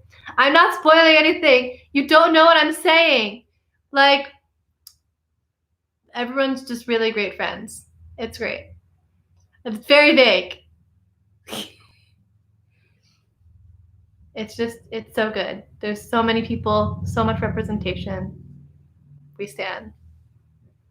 I'll say nothing more because I don't want to actually spoil anything. But like, you get the vibes from like the beginning. It's just, Percy is such a great character. He's one of my favorite characters ever. So I might be biased, but he's fantastic. Highly recommend. You don't need to quit. That's true. Just do it. Just get them. Because they're great. Oh my god. So I mentioned the video that I have going up later. Not today, but like later this week because I'm still editing it. I have this Marvel video. Hello! Welcome. I have this Marvel video that I made where I watched all of the Marvel movies within the span of like 72 hours. It was wild, and like my brain needed sleep for most of it. But I'm editing this video and it's very long, so look forward to that coming soon. But I've seen other people doing things where like they read a series in a short amount of time. What if I did that with the Lorien Legacy series when they arrived? Thoughts? How could you even do that?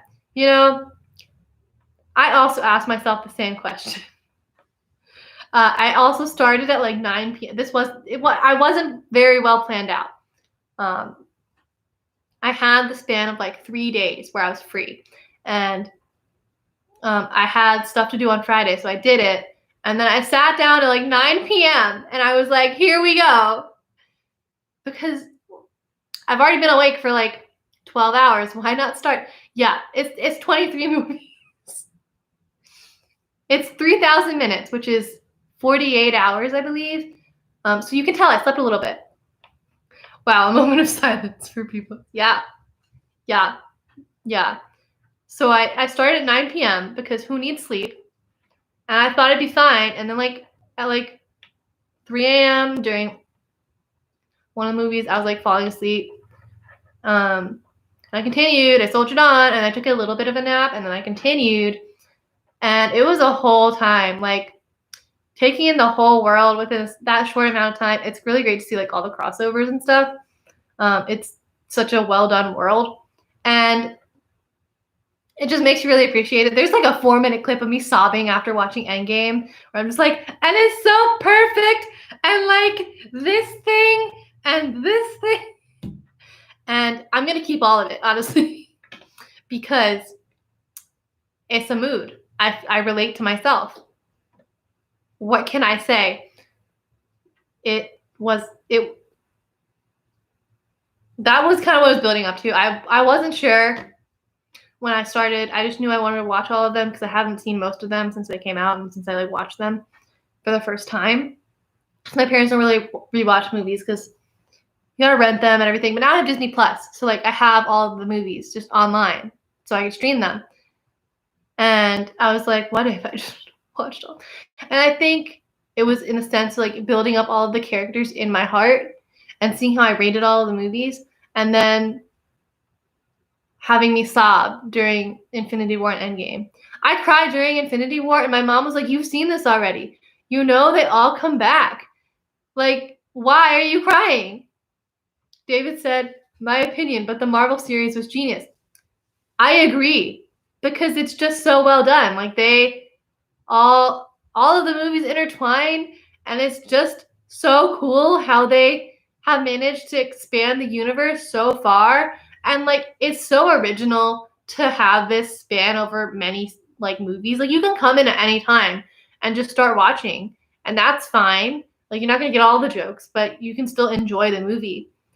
But then if you're like a diehard fan like me, then you can just watch all of the movies in a row, and you can really have a fun time, which is exciting because all of the movies go so well together. But they're also like very different in their own ways. Like, Guardians of the Galaxy has a very different vibe from like Captain America, but you can still really enjoy both of them for what they have to offer, which is really exciting. And just seeing that they're all in the same world, and like when they all collide, like, ooh, it's great. And Marvel has done such a great job building that up over the span of like 12 years. And talking about like thinking about how all of the movies are just like pushed back. It's such a bummer. I can't wait to see Black Widow. And then like all the other movies that are like, there's 5 movies currently set to come out in 2022. 2022 is going to be the year I am thriving. I say this now. We're going to hope I'm still thriving. Still thriving. I'm not thriving right now, but like, we're going to hope I'm thriving in 2022 when all 5 of the Marvel movies come out and I just party and like watch all of them. That's going to be a great time. I'm also still wondering what's going to happen with the Disney Plus series, because if they're all on pause right now, if they were filming, like, what's going to happen? I want to see them. What's my opinion of Captain Marvel? I thought, okay, so it's very sad that the movie came so late in the game, because it's like, she could have been introduced way earlier, but of course, sexism. But I thought her story was really good. I think it really expands the universe in the sense of like, you can see the Kree and Skrull war, which I think will be cool to see like them dive more into as we like get more into the series, because there's gonna be like Captain Marvel 2, which I'm sure will also deal with stuff like that. And I thought it was a good origin story. Like, I cried watching the movie. I didn't think I was going to, but like when she at the end just keeps getting up, and it's like she's human and she can get up, I just, ooh, tears. Like, wow, my heart. So I think she's really great, and it's really great she's so powerful. I feel like at times she's used in the wrong way, because in like Infinity War and Endgame, like, I understand her idea that like many other worlds don't have as much protection as Earth does, because Earth has like all of those heroes, which we saw in the last shot. However, like, this was a threat that faced the entire galaxy, and she was not there until the end. She just showed up at the very end of the movie and was like, "Hey, what's up? Destroy all the ships." And it's like, seems kind of like a loophole. And I know it's like not her character's fault or anything. It just seemed kind of like a loophole to just bring her in at the end instead of like having her there and having her also struggle. But like, I think it's really great. She's actually too powerful, kind of like Hulk a little. Yeah, like, I feel like it's going to be interesting seeing like where her story goes, because like during the first movie, it's like her struggling with finding like that she has more power than she actually thinks she does. And then like, where do you go from there? Because she seems like she's just like this all powerful being and nothing can bring her down, because like the whole first movie is just the struggle of her finding that power. And when she does, it's like bam, bam, bam, she's done. She like defeated everyone else. And of course there's like more to it, because like she's taking down like a government and like a world, because like the civilization of the Korean Skrull War and like all that. But she just seems like, yeah, she's kind of too powerful. Like, what's gonna defeat her? She is all that was needed to take the gauntlet from Thanos. True, exactly. Like when he like tried to like slam her, and then like she just like didn't flinch, and he was like, oh, like, exactly. Like, she just needed to be there. And she showed up late. She's like, "Hey guys, sorry I'm late to the party. Here we go." And then she just destroyed like 3 of his ships. And it's like, she just needed to show up for that to happen. Like, you couldn't have been here earlier. And like, I understand other galaxies are having issues, but there's a lot of people here and like, we're still struggling. So I think I think she needed to struggle a little bit more. Or like, she needs some kind of weakness. Like Superman, you think he's like all powerful and everything, and he's like really great, but then he has kryptonite, which is like his one thing where it's like, I want to say it's like that's his kryptonite, but like that's the whole reference. Like he has like the one weakness, and like we haven't found the one weakness that she has. So she just kind of seems to have no weaknesses, which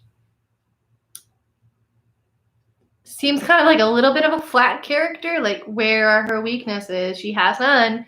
But yeah, I agree. I still like her too. Yeah, I think she's really great, and like she's really inspiring for the women, and like I think she's a really fun character and I enjoy her, but I think she needs more. I think she needs more of like depth to her character, because she just seems all powerful and like she needs weaknesses. They need to have fun with her weaknesses. Yeah, like the best way to build up a character, we learned this in my screenwriting class, is to have like make them have weaknesses and strengths and everything, and then use those weaknesses to torture your characters. Like not yeah. Like use the weaknesses that you give your characters against them to make the story stronger, so they have to overcome those weaknesses. And I feel like they did a good job of that in the first movie. But bringing her into Endgame and Infinity War, I don't know. I feel like they could have definitely used her better and like not just made her come in and destroy everything. Because otherwise it's like, it's like in Infinity War when Wanda comes down and it's just like, and then Okoye's like, why was she up there all this time? I'm like, why was Captain Marvel up there all this time? Like, where is she? Like, why hasn't she been down here? Just destroy everyone and then saving the world. It's like she's the Avengers in one. Like, they don't need like 500 people. They just need her. Like, they need to give her something to struggle with, because she just whipped in and saved everyone, which is not bad. Like, I'm here for her. I just think she can't be all powerful, because then it's boring, because then it's like she can just come in and save the world, and it's kind of like Deus Ex Machina, where it's like they're all in trouble. What do we do? Bring in Captain Marvel, and then she'll kill everyone, and then good. She's too OP. What does OP mean? Is that overpowered? Is OP overpowered?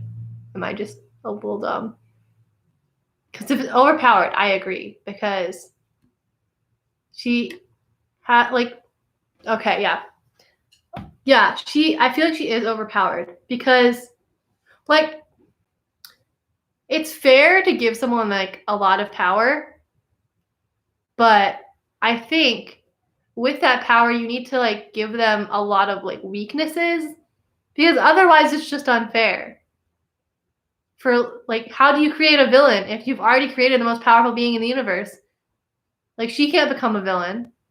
So where are we going to go from here? Exactly. That's what I was also saying. She needs a kryptonite. Like, you got Superman, he's perfect, but like he has his one downfall, and like she has none of that. So it's kind of like the Superman character in the Marvel world is her, but she doesn't have a weakness. Maybe we'll discover that in the next movie she has a weakness, but I feel like right now she's just kind of like the hands of God coming in and saving everyone and then leaving, which not the best way of storytelling. Like, I have this video coming on Time Trap. It's this really bad movie that I watched for my film class because we all wanted to watch a movie that we hadn't seen. And it just literally brings these people, they just come in and take them out, and it's like, you're all good. Thor's weakness is his ego. I would agree, because like in all of the movies, it's just him learning that he's not the best. Like in the first movie, he had to get the hammer taken away and he had to prove that he was worthy. And then in the second movie, I just watched them. Are ego and pride the same? I feel like he has too much pride. Yeah, I feel like he does have too much pride, but also I feel like you can kind of see him evolve from that because like in Thor Ragnarok, he like really my favorite movie, he really goes through the transformation where he's like becoming a better, like a more whole person, and he kind of learns to accept it. And like he cuts his, like, I don't know, it just becomes more fun. Did you see YouTube fanfic sisters of House Black? No. What is that? Googling right now.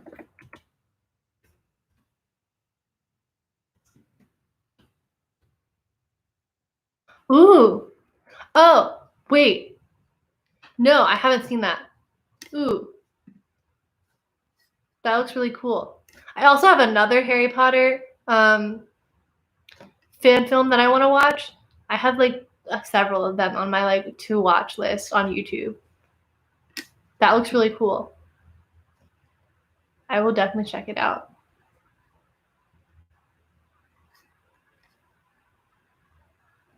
Now I'm just like scrolling through here. That looks really cool. It's 43 minutes. I'm ready. Oh, that's like Bellatrix and Andromeda and Draco's mom, I think. Yes, that's what it looks like. It's like a prequel. Ooh, that's cool.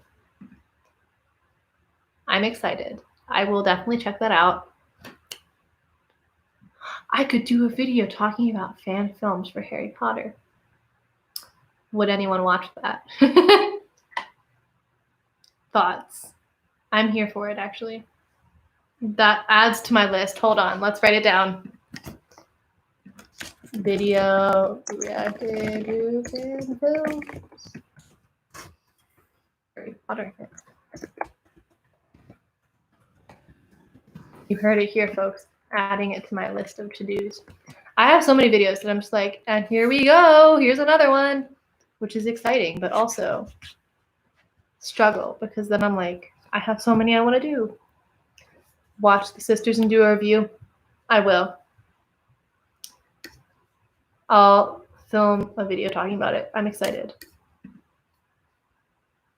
Yeah, because I have like, there are a few that I like want to watch and then like do a kind of commentary style where I'm like breaking it down a little bit, which I think would be fun because I love Harry Potter.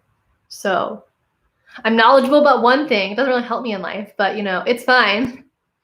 So that could be fun. I like that idea.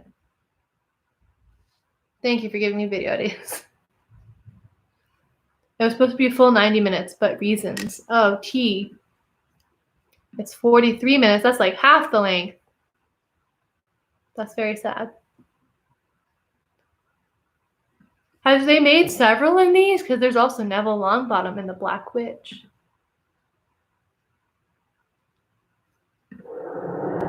Hold on. Interesting. Warner Brothers forced it to 40 minutes. T. They can do that?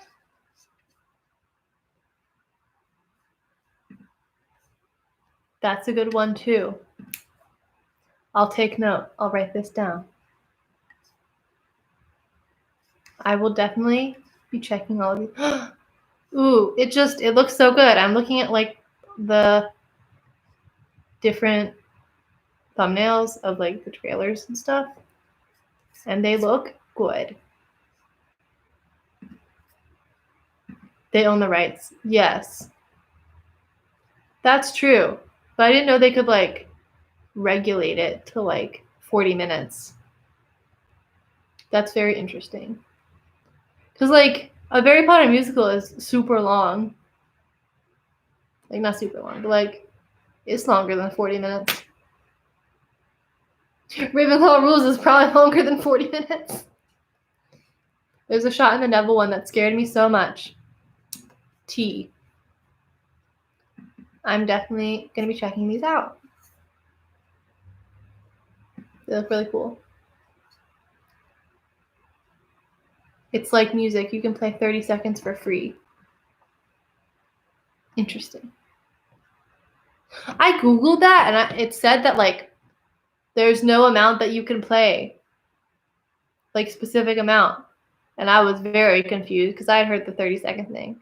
And I was like, huh? So copyright laws confuse me. That's fun. Who knows? I don't understand copyright laws, which I probably should, considering I'm doing YouTube.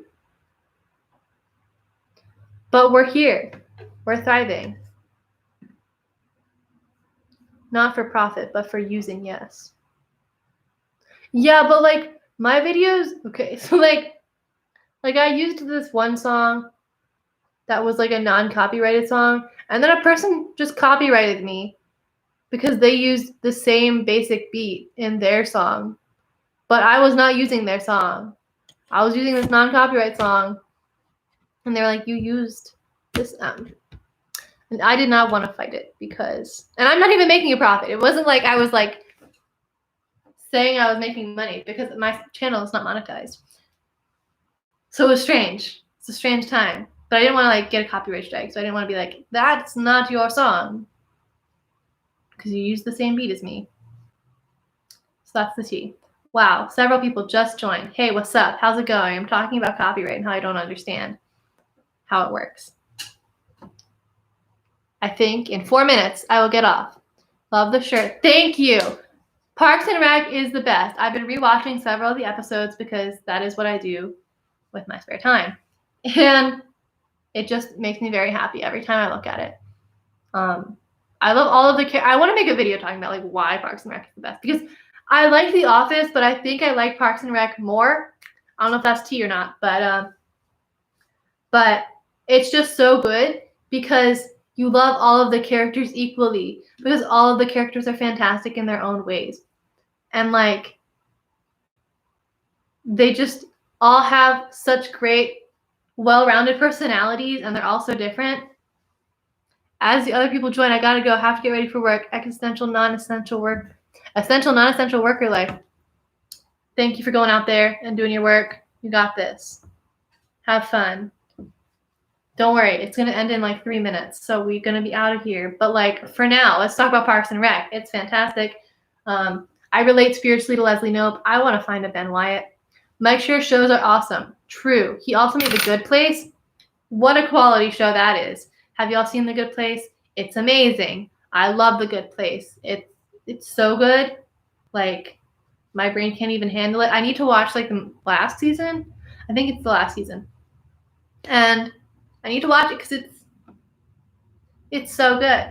I was watching a different show the other day, and it just reminded me of how good The Good Place was. Because I was just like, this relates to this, which I learned from The Good Place. Holy forking shirt balls. Facts. Yeah, it's fantastic. Did he hold on? I need to like look up his filmography. What else? He also did The Office. Exciting. He also did Brooklyn Nine-Nine. Brooklyn Nine-Nine is a fantastic show as well. Like, I think I mentioned this earlier, but the representation of Brooklyn Nine-Nine, and it's just like casual, like it's not all of their character, but they're really out here creating a great show.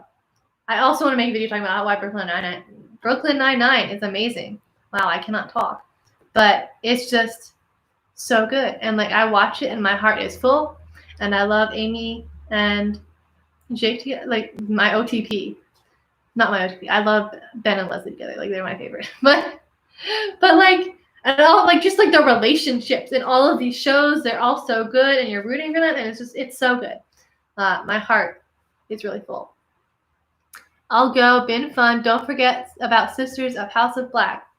I will definitely be watching it and making a video about it at some point in the future, close future. Just make a video on all of Mike Schur's shows.